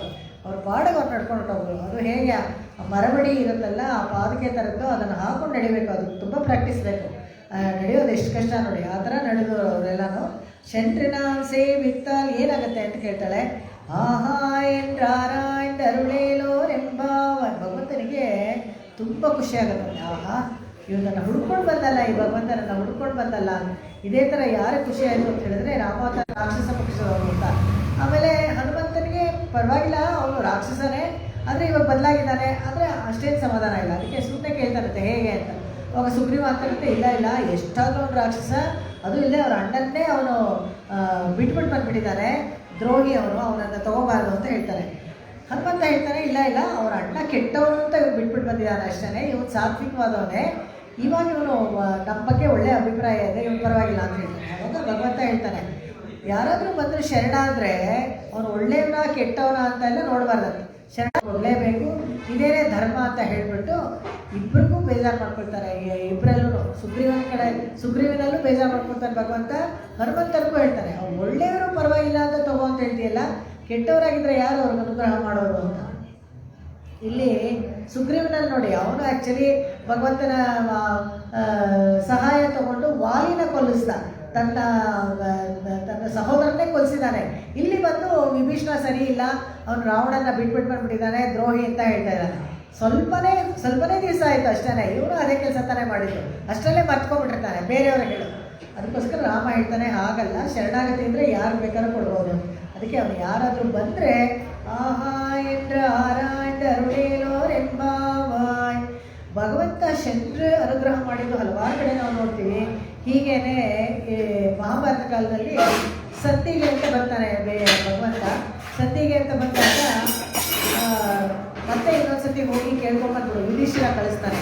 ಮತ್ತೆ ಒಂದ್ಸತಿ ಹೋಗಿ ಕೇಳ್ಕೊಂಬಂದ್ಬಿಡು, ಯಾರು ಒಂದೇ ಒಂದು ಗ್ರಾಮ ಕೊಟ್ಟರು ಸಾಕು, ನಾವು 5 ಜನ ಒಂದೇ ಕಡೆ ಇದ್ಬಿಡ್ತೀವಿ ಅಂತ ಹೇಳ್ತಾನೆ, ಯುದ್ಧ ಬೇಡ ಅಂತ, ಹಾಗೆ ಕೇಳ್ಕೊಂಬ ಅಂತ ಹೇಳ್ತಾನೆ. ಅವಾಗ ಬರ್ತಾನೆ ಭಗವಂತ, ದೂತನಾಗಿ ಬರ್ತಾನೆ. 2 ಕೆಲಸ ಎಲ್ಲರೂ ಮಾಡೋಕ್ಕೆ ಹಿಂಜರಿತಾರೆ. ಯಾವುದು ಅಂತ ಹೇಳಿದ್ರೆ, ಒಂದು ತೇರು ಓಡಿಸೋದು, ಇನ್ನೊಂದು ಈ ಥರ ದೂತಕ್ಕೆ ಒಂಥರ ಲೋ ಕ್ಯಾಟಗರಿ ಕೆಲಸ ಅಂತ ಇಟ್ಕೊಂಡಿದ್ರು. ಅದೆರಡನ್ನೂ ಭಗವಂತ ಮಾಡಿ ತೋರಿಸ್ದ. ಯಾಕೆಂತ ಹೇಳಿದ್ರೆ, ಯಾವ ಕರ್ಮಕ್ಕೂ ದೋಷ ಅಂತ ಏನು ಅಂಟ್ಕೊಳ್ಳಲ್ಲ ಅಂತ ಮಾಡಿ ತೋರಿಸ್ದ, ತಾನೇ ಅದನ್ನು ಮಾಡಿ ತೋರಿಸ್ದ. ಆಗಿರ್ಬೇಕಾದ್ರೆ ಈ ಬರ್ಬೇಕಾದ್ರೆ ಯೋಚನೆ ಮಾಡ್ತಾನೆ, ದುರ್ಯೋಧನ ಕರೀತಾನೆ, ನೀನು ಬಾ ಅಂತ, ನಾನು ಬರ್ತಾ ಇದ್ದೀನಿ ಈ ಥರ ಸಂಧಿಗೋಸ ಅಂತ. ತುಂಬ ಖುಷಿ ದುರ್ಯೋಧನಿಗೆ. ಅವ್ನಿಗೆ ಯಾರಾದರೂ ಬಂದರೆ ಅವ್ರಿಗೆ ತುಂಬ ಚೆನ್ನಾಗಿ ಟ್ರೀಟ್ಮೆಂಟ್ ಮಾಡಬೇಕು, ಅಂದರೆ ಒಳ್ಳೆ ಅಡುಗೆ ಅದೆಲ್ಲ ಔತಣ ಕೊಡೋದ್ರಲ್ಲಿ ತುಂಬ ಸ್ಪೆಷಲಿಸ್ಟು. ಯಾರೋ ದುರ್ಯೋಧನ, ನಮ್ಮ ಮನೆಗೆ ಬಾ, ನಿನಗೆ ಮೃಷ್ಟಾನ ಭೋಜನ ಅದೆಲ್ಲ ಮಾಡಿದ್ದೀನಿ ಅಂತೆಲ್ಲ ಹೇಳ್ಬಿಟ್ಟು ಕಾಯ್ತಾ ಇರ್ತಾನೆ ದುರ್ಯೋಧನ. ಆದರೆ ಇವನು ದುರ್ಯೋಧನ ಮನೆಗೆ ಹೋಗಲ್ಲ. ಎಲ್ಲಿ ಹೋದ ಅಂದರೆ ಇವನು ಹೋಗಿ ವಿದುರನ ಮನೆಗೆ ಹೋಗ್ತಾನೆ. ವಿದುರನ ಮನೆಗೆ ಯಾಕೆ ಹೋಗ್ತಾನೆ ಅಂತ ಹೇಳಿದ್ರೆ, ಸಂಧಿಗೆ ಅಂತ ಬಂದಾಗ ಪಕ್ಷಪಾತ ಮಾಡಬಾರ್ದು. ಅಕಸ್ಮಾತ್ ದುರ್ಯೋಧನ ಮನೆಯಲ್ಲಿ ಹೋಗಿ ಅವನು ಅನ್ನವನ್ನು ತಿಂದರೆ ಅವನು ಉಪ್ಪಿನ ಋಣ ನನ್ನ ಮೇಲಿರುತ್ತೆ. ಆವಾಗ ನಾನು ಸಂಧಿ ಮಾಡ್ಕೊಳ್ಳೋವಾಗ ಏನಾದರೂ ವ್ಯತ್ಯಾಸ ಆದರೆ ಸರಿ ಹೋಗಲ್ಲ, ಅದಕ್ಕೋಸ್ಕರ ನಾನು ಹೋಗಲ್ಲ ಅಂತ ಹೇಳ್ತಾನೆ. ಅಷ್ಟೇ ಅಲ್ಲದೆ ಶತ್ರುಗಳ ಮನೆಯಲ್ಲಿ ಊಟ ಮಾಡಬಾರ್ದು ಅಂತ ಇದೆ. ಶತ್ರುಗಳಿಗೆ ಬಡಿಸಲೂಬಾರ್ದು, ನಾವು ಅವ್ರ ಮನೇಲಿ ಊಟನೂ ಮಾಡಬಾರ್ದು. ನಿಮಗೆ ಯಾವಾಗ ಅವ್ರ ಶತ್ರು ಅಂತ ಗೊತ್ತಾಯಿತು, ನಿಮ್ಮ ಮೇಲೆ ಒಳ್ಳೆಯ ಅಭಿಪ್ರಾಯ ಇಲ್ಲ ಅಂತ ಗೊತ್ತಾಯಿತು, ಇದೆಲ್ಲ ರಾಜಕೀಯದಲ್ಲಿ ಬರುತ್ತೆ, ರಾಜಧರ್ಮದಲ್ಲಿ ಬರುತ್ತೆ. ಅದಕ್ಕೆ ಎಲ್ಲರೂ ಪಾಲಿಟಿಷಿಯನ್ಸು ತುಂಬ ಹುಷಾರಾಗಿರಬೇಕು. ಶತ್ರು ದೇಶಕ್ಕೆಲ್ಲ ಹೋದಾಗ ಕಣ್ಣಲ್ಲೆಲ್ಲ ಪಾರ್ಟಿಗಳಲ್ಲಿ ತಿಂದುಬಿಡಬಾರ್ದು. ಅವರ ಆಹಾರದಲ್ಲಿ ವಿಷಗಳನ್ನು ಬೆರೆಸಿ, ನಾವು ನೋಡಿದ್ವಲ್ಲ ಲಾಲ್ ಬಹದ್ದೂರ್ ಶಾಸ್ತ್ರಿಗೆ ಹೇಗೆ ತಾಷ್ಕೆಂಟಿಂದ ಬರೋವಾಗ ವಿಷದ ಊಟದಲ್ಲಿ ವಿಷ ಕೊಟ್ಟಿದ್ರು ಅವ್ರಿಗೆ. ಆದರೆ ಬೇರೆ ಏನೋ ಪೋಸ್ಟ್ ಮಾರ್ಟಮ್ ರಿಪೋರ್ಟ್ ಕೊಟ್ಟರು, ಅದು ಬೇರೆ ವಿಷಯ. ಅಂದರೆ ಹಾಗೆಲ್ಲನೂ ಸಾಯಿಸ್ತಾರೆ, ಪೊಲಿಟಿಕಲ್ ಮರ್ಡರ್ಸ್ ಇವೆಲ್ಲನೂ. ಸೊ ಅದಕ್ಕೋಸ್ಕರ ಇವರಲ್ಲಿ ಯಾರು ಶತ್ರು ಪಕ್ಷದಲ್ಲಿ ಊಟ ಮಾಡಬಾರ್ದು ಅಂತ ಒಂದು ಶಾಸ್ತ್ರ. ಅಥವಾ ಊಟ ಮಾಡಿದರೆ ಅವರ ಉಪ್ಪಿನ ಋಣ ಇರುತ್ತೆ ಅನ್ನೋದಕ್ಕೋಸ್ಕರ ಬರ್ತಾನೆ, ವಿದುರನ ಮನೆಗೆ ಬರ್ತಾನೆ. ವಿದುರನಿಗೆ ತುಂಬ ಸಂತೋಷ ಆಗುತ್ತಂತೆ. ಎಷ್ಟು ಸಂತೋಷ ಆಗುತ್ತೆ ಅಂದರೆ, ಅವ್ರು ನೋಡಿಬಿಟ್ಟು ಬನ್ನಿ ಒಳಗೆ ಅಂತ ಕೃಷ್ಣನ ಕರೆಯೋದು. ತುಂಬ ಪರಮಭಕ್ತ ವಿದುರನಿಗೆ, ಭೀಷ್ಮನಿಗೆ ಮಾತ್ರನೇ ಯಾವಾಗಲೂ ಭಗವಂತ ಚತುರ್ಭುಜದೊಂದಿಗೆ ಸೇವೆ ಕೊಡ್ತಾ ಇದ್ದಾನೆ. ಸಾಕ್ಷಾತ್ ಭಗವಂತನ ಥರನೇ ಸೇವೆ ಕೊಡ್ತಾ ಇದ್ದಾನೆ. ವಿದುರ ದಾಸಿಪುತ್ರ ಆಗಿದ್ದರೆ ಕೂಡ ಅವನು ಪರಮ ಸಾತ್ವಿಕ. ಅವನು ಎಷ್ಟೋ ಧೃತರಾಷ್ಟ್ರನಿಗೆ, ಕೌರವರಿಗೆಲ್ಲ ತುಂಬ ಉಪದೇಶ ಮಾಡ್ತಾನೆ. ಆದರೆ ಅವ್ರು ಕೇಳೋಲ್ಲ ಅಷ್ಟೇ. ಎಲ್ಲ ಪ್ರತಿ ಹಂತದಲ್ಲೂ ಅವರು ತುಂಬ ಉಪದೇಶ ಮಾಡ್ತಾನೆ ಇರ್ತಾರೆ, ನೀವು ಮಾಡೋದೆಲ್ಲ ಸರಿ ಇಲ್ಲ ಅಂತ ಹೇಳಿ. ತುಂಬ ಅವರ ವಿದುರ ನೀತಿ ಅಂತಲೇ ಒಂದಿದೆ ಮಹಾಭಾರತದಲ್ಲಿ. ಅಷ್ಟು ಒಳ್ಳೊಳ್ಳೆ ವಿಷಯಗಳು ಅದರಲ್ಲಿ ಬರುತ್ತೆ ವಿದುರ ನೀತಿಯಲ್ಲಿ. ಉಪನ್ಯಾಸ ವಿದುರ ನೀತಿಯೇ ಸಪ್ರೇಟಾಗಿ ಇಟ್ಕೊಳ್ಬೇಕು. ಅಷ್ಟು ಜೀವನ ಹೇಗೆ ನಡೆಸಬೇಕು ಧಾರ್ಮಿಕವಾಗಿ ಅನ್ನೋದ್ರಲ್ಲಿ ವಿದುರ ನೀತಿಯಲ್ಲಿ ನಾವು ಚೆನ್ನಾಗಿ ತೋರಿಸ್ಕೊಡ್ತಾರೆ. ಇವನೇನು ಮಾಡ್ದ, ಭಗವಂತ ಬಂದಾಗ ಖುಷಿ ಆಗ್ಬಿಟ್ಟು ಇವ್ನು ಓಡೋಗ್ಬಿಡ್ತಾನಂತೆ. ಏನು ಮಾಡ್ತಾ ಇದ್ದಾನೆ, ನಾನು ಬಂದು ಇವನ್ನೆಲ್ಲ ಓಡೋಗ್ತಾ ಇದ್ದಾನೆ, ತಿರ್ಗಾ ಓಡ್ಬರ್ತಾನಂತೆ. ಅಯ್ಯೋ ನಮ್ಮ ಮನೆಗೆ ಬಂದುಬಿಟ್ಟಿದ್ದಾನೆ, ವಿತೌಟ್ ನೋಟಿಸ್ ಬಂದುಬಿಟ್ಟಿದ್ದಾನೆ ವಿದುರನ ಮನೆಗೆ. ಅಷ್ಟು ಸಂತೋಷ ಆಗತ್ತಂತೆ. ಬಾಳೆಹಣ್ಣು ಬಿಚ್ಚಿ ಬರೀ ಸಿಪ್ಪೆ ಕೊಡ್ತಾ ಇದ್ದಾನಂತೆ ಭಗವಂತನಿಗೆ ತಿನ್ನಕ್ಕೆ. ಅವನು ತಿಂತಾನೆ ಇದ್ದಾನಂತೆ. ಅವ್ರ ಹೆಂಡತಿ ಹೋಗಿ ಬಂದು ನೋಡ್ಬಿಟ್ಟು ಹೇಳ್ತಾಳಂತೆ, ಇದು ಏನಿದು ಈ ಥರ ನೀವು ಆತಿಥ್ಯ ಮಾಡ್ತಾ ಇದ್ದೀರಾ, ಸಿಪ್ಪೆ ಕೊಡ್ತಾ ಇದ್ದೀರಿ ಅಂತ. ಹಾಗೆ ಆ ಥರ ಒಂದು ಅಷ್ಟು ಎಕ್ಸೈಟ್ಮೆಂಟ್ ವಿದುರನಿಗೆ. ಅಂದರೆ ಭಗವಂತ ಶಂಡ್ರ ಅಲ್ಲಿಂದ ಬಂದ. ಅಲ್ಲಿ ಬಂದುಬಿಟ್ಟು ಇಲ್ಲೆಲ್ಲ ಕೆಲವು ಟೆಕ್ನಿಕಲ್ ಡೀಟೇಲ್ಸ್ ಬರೀ ದಾಸಿ ಪುತ್ರ, ಅವನು ಕ್ಷತ್ರಿಯ, ಇವ್ರ ಮನೇಲಿ ಊಟ ಮಾಡೋದನ್ನ ಅದಕ್ಕೆ ಬೈತಾ ಇರ್ತಾನೆ ಅಲ್ಲಿ ದುರ್ಯೋಧನ. ಇವನು ಯೋಗಿತಾನೆ ಇಷ್ಟು, ಇವನು ಗೊಲ್ಲ ಎಷ್ಟಾದರೂ, ಅದಕ್ಕೆ ಅವನು ದಾಸಿ ಮನೆಗೆ ಹೋಗಿದ್ದಾನೆ, ಹಾಗೆ ಹೀಗೇನು ಬೈತಾನೆ. ಏನಾದರೂ ಬೈಲಿ, ಆದರೆ ಇಲ್ಲಿ ಬಂದು ಕೃಷ್ಣ ಎಲ್ಲ ಹಳೆ ಕಾಲದಲ್ಲೆಲ್ಲ ಹಾಗೆ ಇತ್ತು. ಯಾರ ಮನೆಗಾದರೂ ಆತಿಥ್ಯಕ್ಕೆ ಹೋದರೆ ಕೂಡ ಒಂದು ಪಕ್ಷ ಅವರೇನಾದರೂ ಸಂಪ್ರದಾಯಸ್ಥರು ಮಡಿವಂತರು ಅಂತ ಇದ್ದರೆ ಅವರಿಗೆ ಪಾತ್ರೆ ಪದಾರ್ಥಗಳನ್ನೆಲ್ಲ ಕೊಡೋರು. ಅವರೇ ಬೇರೆ ಅಡುಗೆ ಎಲ್ಲ ಮಾಡಿಕೊಂಡು ಆ ಊರುಗಳಿಂದ ಊರಿಗೆ ಬರಬೇಕಾದ್ರೆ ಕೂಡ ಅವ್ರು ಸಾಲಿಗ್ರಾಮನ ತೊಗೊಂಡು ಹೋಗೋರು. ಅವ್ರ ದೇವರನ್ನು ತೊಗೊಂಡೋಗಿ ಪೂಜೆ ಮಾಡಿ ಅವ್ರ ದೇವ್ರಿಗೆ ನೈವೇದ್ಯ ಮಾಡಿನೇ ಅವ್ರು ಊಟ ಮಾಡೋದು. ಆ ಥರ ಒಂದು ಕ್ರಮ ಇಟ್ಕೊಂಡಿದ್ರು. ಇವಾಗ ಅದೆಲ್ಲ ಹೇಳಿದ್ರೆ ಯಾರಿಗೂ ಅರ್ಥನೇ ಆಗಲ್ಲ. ಯಾಕಂದರೆ ಎಲ್ಲ ರಾಮೇಶ್ವರಮಲ್ಲಿ ನೈವೇದ್ಯ ಆಗಿಬಿಟ್ಟಿರುತ್ತೆ, ಎಲ್ಲ ರೋಡಲ್ಲೇ ತಿಂದ್ಕೊಂಡು ತಿಂದುಬಿಡ್ತಾರೆ. ಯಾವ ದೇವ್ರಿಗೆ ನೈವೇದ್ಯ ಆಗುತ್ತಾ ಗೊತ್ತಿಲ್ಲ. ಯಾಕಂದರೆ ಆ ಥರ ಇವಾಗ ಅಷ್ಟು ದೂರ ಬಂದುಬಿಟ್ಟಿದ್ದೀವಿ ನಾವು. ಇದನ್ನೆಲ್ಲ ಹೇಳಿದ್ರೆ ಯಾರಿಗೂ ಅರ್ಥ ಆಗೋದಿಲ್ಲ. ಆ ಥರ ಒಂದು ಕ್ರಮ ಇತ್ತು. ಅವಾಗ ಇವನಿಗೆ ಹೇಳ್ತಾನಂತೆ ಕೃಷ್ಣನಿಗೆ, ನೀನೇನು ಮಾಡ್ಕೊಳ್ತೀಯ ಅಡುಗೆನೂ, ನಿನಗೆಲ್ಲ ಅಲ್ಲಿ ವ್ಯವಸ್ಥೆ ಮಾಡಿದ್ದೀನಿ ಅಂತ. ಕೃಷ್ಣ ಬಂದಲ್ಲ, ಅವ್ನು ಹೇಳ್ತಾರೆ ನೀವೆಲ್ಲ ಏನು ತಿಂತೀರಾ ಅಂತ ಕೇಳ್ತಾರಂತೆ. ನಾವೆಲ್ಲ ಯಾವಾಗಲೂ ಗಂಜಿನೇ ಕುಡಿಯೋದು. ಅವರೆಲ್ಲ ಗಂಜಿನೇ ಕುಡಿಯೋದು, ನಮ್ಗೆ ಅದೇ ಆರೋಗ್ಯಕ್ಕೆ ಸರಿ. ಹೇಗೆ ಮಾಡೋದು ಗಂಜಿ ಅಂತ ಕೇಳ್ತಾನೆ. ರೆಸಿಪಿ ಕೇಳ್ಕೊಳ್ತಾನೆ ಕೃಷ್ಣನ ಹತ್ರ. ಗಂಜಿ ಹೇಗೆ ಮಾಡೋದು ಅಂತ ಗಂಜಿ ಎಲ್ಲ ಮಾಡಿ ರೆಡಿ ಮಾಡ್ಕೊಳ್ಳೋದು. ಇನ್ನು ಹೇಗೆ ಕುಡಿಯೋದು, ನನಗೇನು ಅಭ್ಯಾಸ ಇಲ್ಲ, ಅದು ಕ್ಷತ್ರಿಯ ಅಲ್ವಾ, ಚೆನ್ನಾಗಿ ಒಳ್ಳೆ ಭೋಗವಾಗಿ ಊಟ ಮಾಡಿ ಅಭ್ಯಾಸ, ಹೇಗೆ ಕುಡಿಯೋದು ಅಂತ ನೋಡಿ. ಹೀಗೆ ಕುಡಿಬೇಕು ಅಂತ ವಿಗ್ರಹ ಕುಡಿದು ತೋರಿಸ್ತಾನಂತೆ.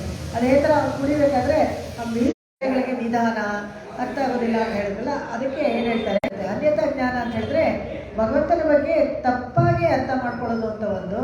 ವಿಪರೀತ ಜ್ಞಾನ ಅಂತ ಹೇಳಿದ್ರೆ ಅವ್ರಿಗೇನೋ ಒಂದು ಅರ್ಥ ಆಗಿರುತ್ತೆ ಅಂತ ಇಟ್ಕೊಳ್ಳಿ. ಅದು ಸರಿ ಇಲ್ಲದೆ ಹೋದ್ರೇನೋ, ಶಾಸ್ತ್ರೀಯವಾಗಿಲ್ಲದೆ ಹೋದ್ರೇನೋ ಅದೇ ಸರಿ ಅಂತ ವಿತಂಡವಾದ ಮಾಡಿಕೊಂಡು ಎಲ್ರಿಗೂ ಅದನ್ನೇ ಹೇಳೋದು. ಬೇರೆಯವ್ರಿಗೂ ತಪ್ಪಾಗಿರೋದನ್ನ ಹೇಳ್ಬಿಡೋದು ವಿಪರೀತ ಜ್ಞಾನ. ಸೊ ಭಗವಂತನ ಬಗ್ಗೆ ಸರಿಯಾಗಿ ತಿಳ್ಕೊಳ್ಬೇಕು ಅಂತ ಹೇಳಿದ್ರೆ ಭಗವಂತನ ಸ್ವರೂಪ ಚೆನ್ನಾಗಿ ತಿಳ್ಕೊಳ್ಬೇಕು, ನಮ್ಮ ಸ್ವರೂಪನೂ ಚೆನ್ನಾಗಿ ತಿಳ್ಕೊಳ್ಬೇಕು. ಇದು ಅದು ಈ ಅನ್ಯತಾ ಜ್ಞಾನ ಅಂತ ಹೇಳಿದ್ರೆ ನಾವು ಇದು ಜೀವಾತ್ಮಗಳನ್ನೆಲ್ಲ ನಮ್ಮನ್ನು ನಾವೇ ರಕ್ಷಣೆ ಮಾಡ್ಕೊಳಕ್ಕಾಗುತ್ತೆ ಅಂತ ಅನ್ಕೊಂಡ್ಬಿಟ್ರೆ ಅದು ಅನ್ಯತಾ ಜ್ಞಾನ. ವಿಪರೀತ ಜ್ಞಾನ ಅಂದರೆ ದೇವರು ಅನ್ನೋದೇನು ಬೇಕಾಗೇ ಇಲ್ಲ ಅಂತ. ವಿಪರೀತ ಜ್ಞಾನ ಅಂದರೆ ಚಾರುವಾಕ ಸಿದ್ಧಾಂತ, ಅದನ್ನೆಲ್ಲ ನಾವು ನೋಡ್ತೀವಿ. ಎಷ್ಟು ಬೇಕಾದರೂ ಸಾಲ ತೊಗೊಳ್ಳಿ, ಏನು ಬೇಕಾದರೂ ಮೃಷ್ಟಾನ್ನ ಭೋಜನ ತುಪ್ಪದಲ್ಲೇ ಮಾಡ್ಕೊಂಡು ತಿನ್ನಿ, ಸಾಲ ತೊಗೊಂಡು ತುಪ್ಪ ತೊಗೊಳ್ಳಿ, ಸಾಲದಲ್ಲಿ ತೊಗೊಂಡು ತಿನ್ನಿ, ವಾಪಸ್ಸೇ ಸಾಲ ಕೊಡಬೇಕಾಗಿದ್ದಿಲ್ಲ ಅಂತ ಚಾರುವಾಕ ಸಿದ್ಧಾಂತ. ಅದು ಚಾರುವಾಕ ಅಂತ ಹೇಳಿದ್ರೆ ಗಿಳಿ ಮಾತ್ರ. ಆ ಚಾರುವಾಕ ಸಿದ್ಧಾಂತ ಹೇಳಿದ್ವಿ. ಈ ಸಿದ್ಧಾಂತದಿಂದ ಏನು ಕೆಡುತ್ತೆ, ಸಮಾಜ ಕೊಡುತ್ತೆ. ನಾವು ನೋಡ್ತಿದ್ವಲ್ಲ ಇವಾಗೆಲ್ಲ ಫ್ರೀಯಾಗಿ ಕೊಟ್ಟು ಏನಾಗುತ್ತೆ, ಕೊನೆಯಲ್ಲಿ ಸಮಾಜ ಕೆಟ್ಟೋಗುತ್ತೆ. ಆ ಥರ ಚಾರುವಾಕ ಸಿದ್ಧಾಂತದಲ್ಲಿ ಹೀಗೆ ಅದು ಆ ಥರ ಹೇಳೋದು ಅಂತ. ಅದೆಲ್ಲ ವಿಪರೀತ ಜ್ಞಾನ, ಅದು ಯಾವುದೂ ಸರಿ ಇಲ್ಲ, ಎಲ್ರಿಗೂ ಅದರಿಂದ ಒಳ್ಳೇದಾಗಲ್ಲ. ಆ ಥರ ಅನ್ಯತಾ ಜ್ಞಾನ ವಿಪರೀತ ಜ್ಞಾನವೇ ಈ ಎರುಮೆಗೆ ಹೇಳಿದ್ರು. ಅಲ್ಲಿ ಅದಕ್ಕೆ ಅವೆಲ್ಲ ಹೊರಟಿವೆ. ಇವಾಗ ಅದನ್ನು ಕೂಡ ನಮ್ಮ ಜೊತೆಗೆ ಕರ್ಕೊಂಡು ಬೇಕು. ಸಮ್ಯಕ್ ಜ್ಞಾನ ಬೇಕು ನಮಗೆ. ಸ್ವರೂಪಗತ ಜೀವಾತ್ಮಗಳೆಲ್ಲ ಯಾರು ಎಲ್ಲಿ ಹೋಗಿ ಸೇರಬೇಕು, ಭಗವಂತನಲ್ಲಿ ಹೋಗಿ ಕೈಂಕರ್ಯ ಮಾಡಬೇಕು, ಮನಸ್ಸುಯುತವಾಗಿ ಅಲ್ಲಿ ಕೈಂಕರ್ಯ ಹೇಗೆ ಮಾಡಬೇಕು ಅದ್ರ ಬಗ್ಗೆ ತಿಳ್ಕೊಂಡೆ ಅದು ನಿಜವಾದ ಸಮ್ಯಕ್ ಅಂತ ಹೇಳಿದ್ರೆ ಸಂಪೂರ್ಣವಾಗಿ ಅಂತ ಅಸಮ್ಯಕ್ ಜ್ಞಾನ ಪಡ್ಕೊಳ್ಳೋದು ಅಂತ. ಇಲ್ಲಿ ಇದಾಯ್ತಾ ಮಿಕ್ಕುಳ್ಳ ಪಿಳ್ಳೆಗಳು ಅಂತ ಹೇಳ್ಬೇಕಾದ್ರೆ ಅದನ್ನು ನಾವು ಹೇಳಿದ್ವಿ ಪ್ರಪನ್ನರು ಅಂತ. ಇನ್ನೊಂದು ಈ ಕೋತುಕಲಮುಡೆಯ ಪಾವ ಅಂತ ಹೇಳ್ಬೇಕಂದ್ರೆ ಕುತೂಹಲ ಉಳ್ಳವಳು ಅಂತ ಹೇಳಿದ್ರು. ಇಲ್ಲಿ ಇದಕ್ಕೆ ತೊಂಡರಡಿ ಪುಡಿ ಆಳ್ವಾರ್ಗೆ ಒಬ್ಬೊಬ್ರು ಆಳ್ವಾರ್ನ ಎಬ್ಸಿದ್ರು, ಅವ್ರಿಗೆ ಇದು ಮಾಡಿಕೊಂಡು ಮುಂದಿಟ್ಕೊಂಡು ಹೋದ್ರು ಅಂತ ಹೇಳ್ತಾರಲ್ಲ. ಎಬ್ಸಿದ್ದಕ್ಕೂ ಇರುತ್ತೆ, ತೊಂಡರಡಿ ಪುಡಿ ಆಳ್ವಾರ ಜೊತೆಗೆ ಹೋಲಿಸ್ಕೊಳ್ತಾರೆ. ಹೇಗೆ ಅಂತ ಹೇಳಿದ್ರೆ ತೊಂಡರಡಿ ಪುಡಿ ಆಳ್ವಾರು ವಿಪ್ರನಾರಾಯಣ ಅಂತ ಹೇಳಿದ್ರು. ಈ ದೇವಾದೇವಿ ಕತೆ ನಾನು ಈಗಾಗಲೇ ಒಂದು ಸತಿ ಹೇಳ್ಬಿಟ್ಟಿದ್ದೀನಿ. ಆ ಕತೆ ಪೂರ್ತಿ ಇವತ್ತು ಹೇಳಲ್ಲ ನಾನು. ಆದರೆ ಅವ್ರು ಏನಾಯಿತು ಅಂತ ಹೇಳಿದ್ರೆ, ಇವರು ಉರೆಯೂರು ಅಂತ ಒಂದು ಹತ್ತಿರದ ಊರು, ಇದರಲ್ಲಿ ಶ್ರೀರಂಗಕ್ಕೆ ಹತ್ತಿರದ ಊರು. ದಿನ ಪುಷ್ಪ ಕೈಂಕರ್ಯ ಮಾಡ್ತಾ ಇದ್ದವರು. ಏನೋ ದುರದೃಷ್ಟವಶಾತ್ ಒಬ್ಬ ವೇಶ್ಯ ಸಂಘ ಮಾಡಿಬಿಟ್ಟು ಕೈಂಕರ್ಯ ತಪ್ಪೋಗ್ಬಿಡುತ್ತೆ ಅವ್ರಿಗೆ. ಅದಕ್ಕೆ ಯಾಕೆ ಅಂತ ಕುತೂಹಲದಿಂದ ಎಲ್ಲರೂ ನರ್ತಕಿ ತುಂಬ ಚೆನ್ನಾಗಿರ್ತಾಳೆ, ನೋಡೋಕ್ಕೆ ಚೆನ್ನಾಗಿರ್ತಾಳೆ ಅಂತ ಹೇಳ್ಬಿಟ್ಟು ಅವಳ ಹಿಂದೆ ಹೋಗ್ತಾ ಇರ್ತಾರಲ್ಲ, ಇವರು ಒಂಥರ ಕುತೂಹಲ ಬಂದ್ಬಿಟ್ಟು ಅವಳ ಹಿಂದೆ ಹೋಗ್ಬಿಟ್ಟು ಹಾಳಾಗ್ಬಿಡ್ತಾರೆ. ಅದಕ್ಕೆ ಕೋತುಕಲ ಉಡೆಯ ಭಾವ ಅಂತ ಹೇಳಿದಾಗ ತೊಂಡರಡಿ ಪಡಿ ಆಳ್ವಾರ ಕಥೆಯನ್ನು ಇಲ್ಲಿ ಹೇಳ್ತಾರೆ. ಕೊನೆಗೆ ಭಗವಂತ ಅನುಗ್ರಹ ಮಾಡ್ತಾನೆ. ಅವರನ್ನು ಸೆರೆಮನೆಯಲ್ಲಿ ಇಟ್ಟಿದ್ದಾಗ ರಾಜನ ಹತ್ರ ಹೇಳ್ತಾರೆ, ಇವರೆಲ್ಲ ಕದ್ದಿದ್ದು ಚಿನ್ನದ ಬಟ್ಲು ಶ್ರೀರಂಗದ ದೇವಸ್ಥಾನದ್ದು ಬೇರೆ ಬಟ್ಲು ಇರಬೇಕು ನೋಡಿ ಅಂತ ಹೇಳ್ತಾರೆ. ಆಮೇಲೆ ಇವ್ರು ಬಿಡುಗಡೆ ಮಾಡ್ತಾರೆ.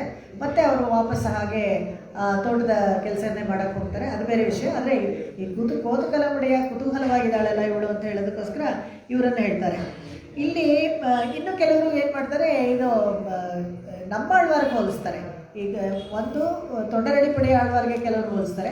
ಎರಡು ಥರ ಇದು ವ್ಯಾಖ್ಯಾನಗಳೆಲ್ಲ ಹೇಗೆ ಅಂತ ಹೇಳಿದ್ರೆ ಅವ್ರವ್ರಿಗೆ ಹೇಗೆ ಅನ್ಸತ್ತೋ ಆ ಥರ ಬರೆದಿರ್ತಾರೆ ಪೂರ್ವಾಚಾರ್ಯರೇ. ಎರಡೂ ಸರಿನೇ, ಅವ್ರು ಹೇಳಿದ್ದು ಸರಿ, ಇವ್ರು ಹೇಳಿದ್ದು ಸರಿ.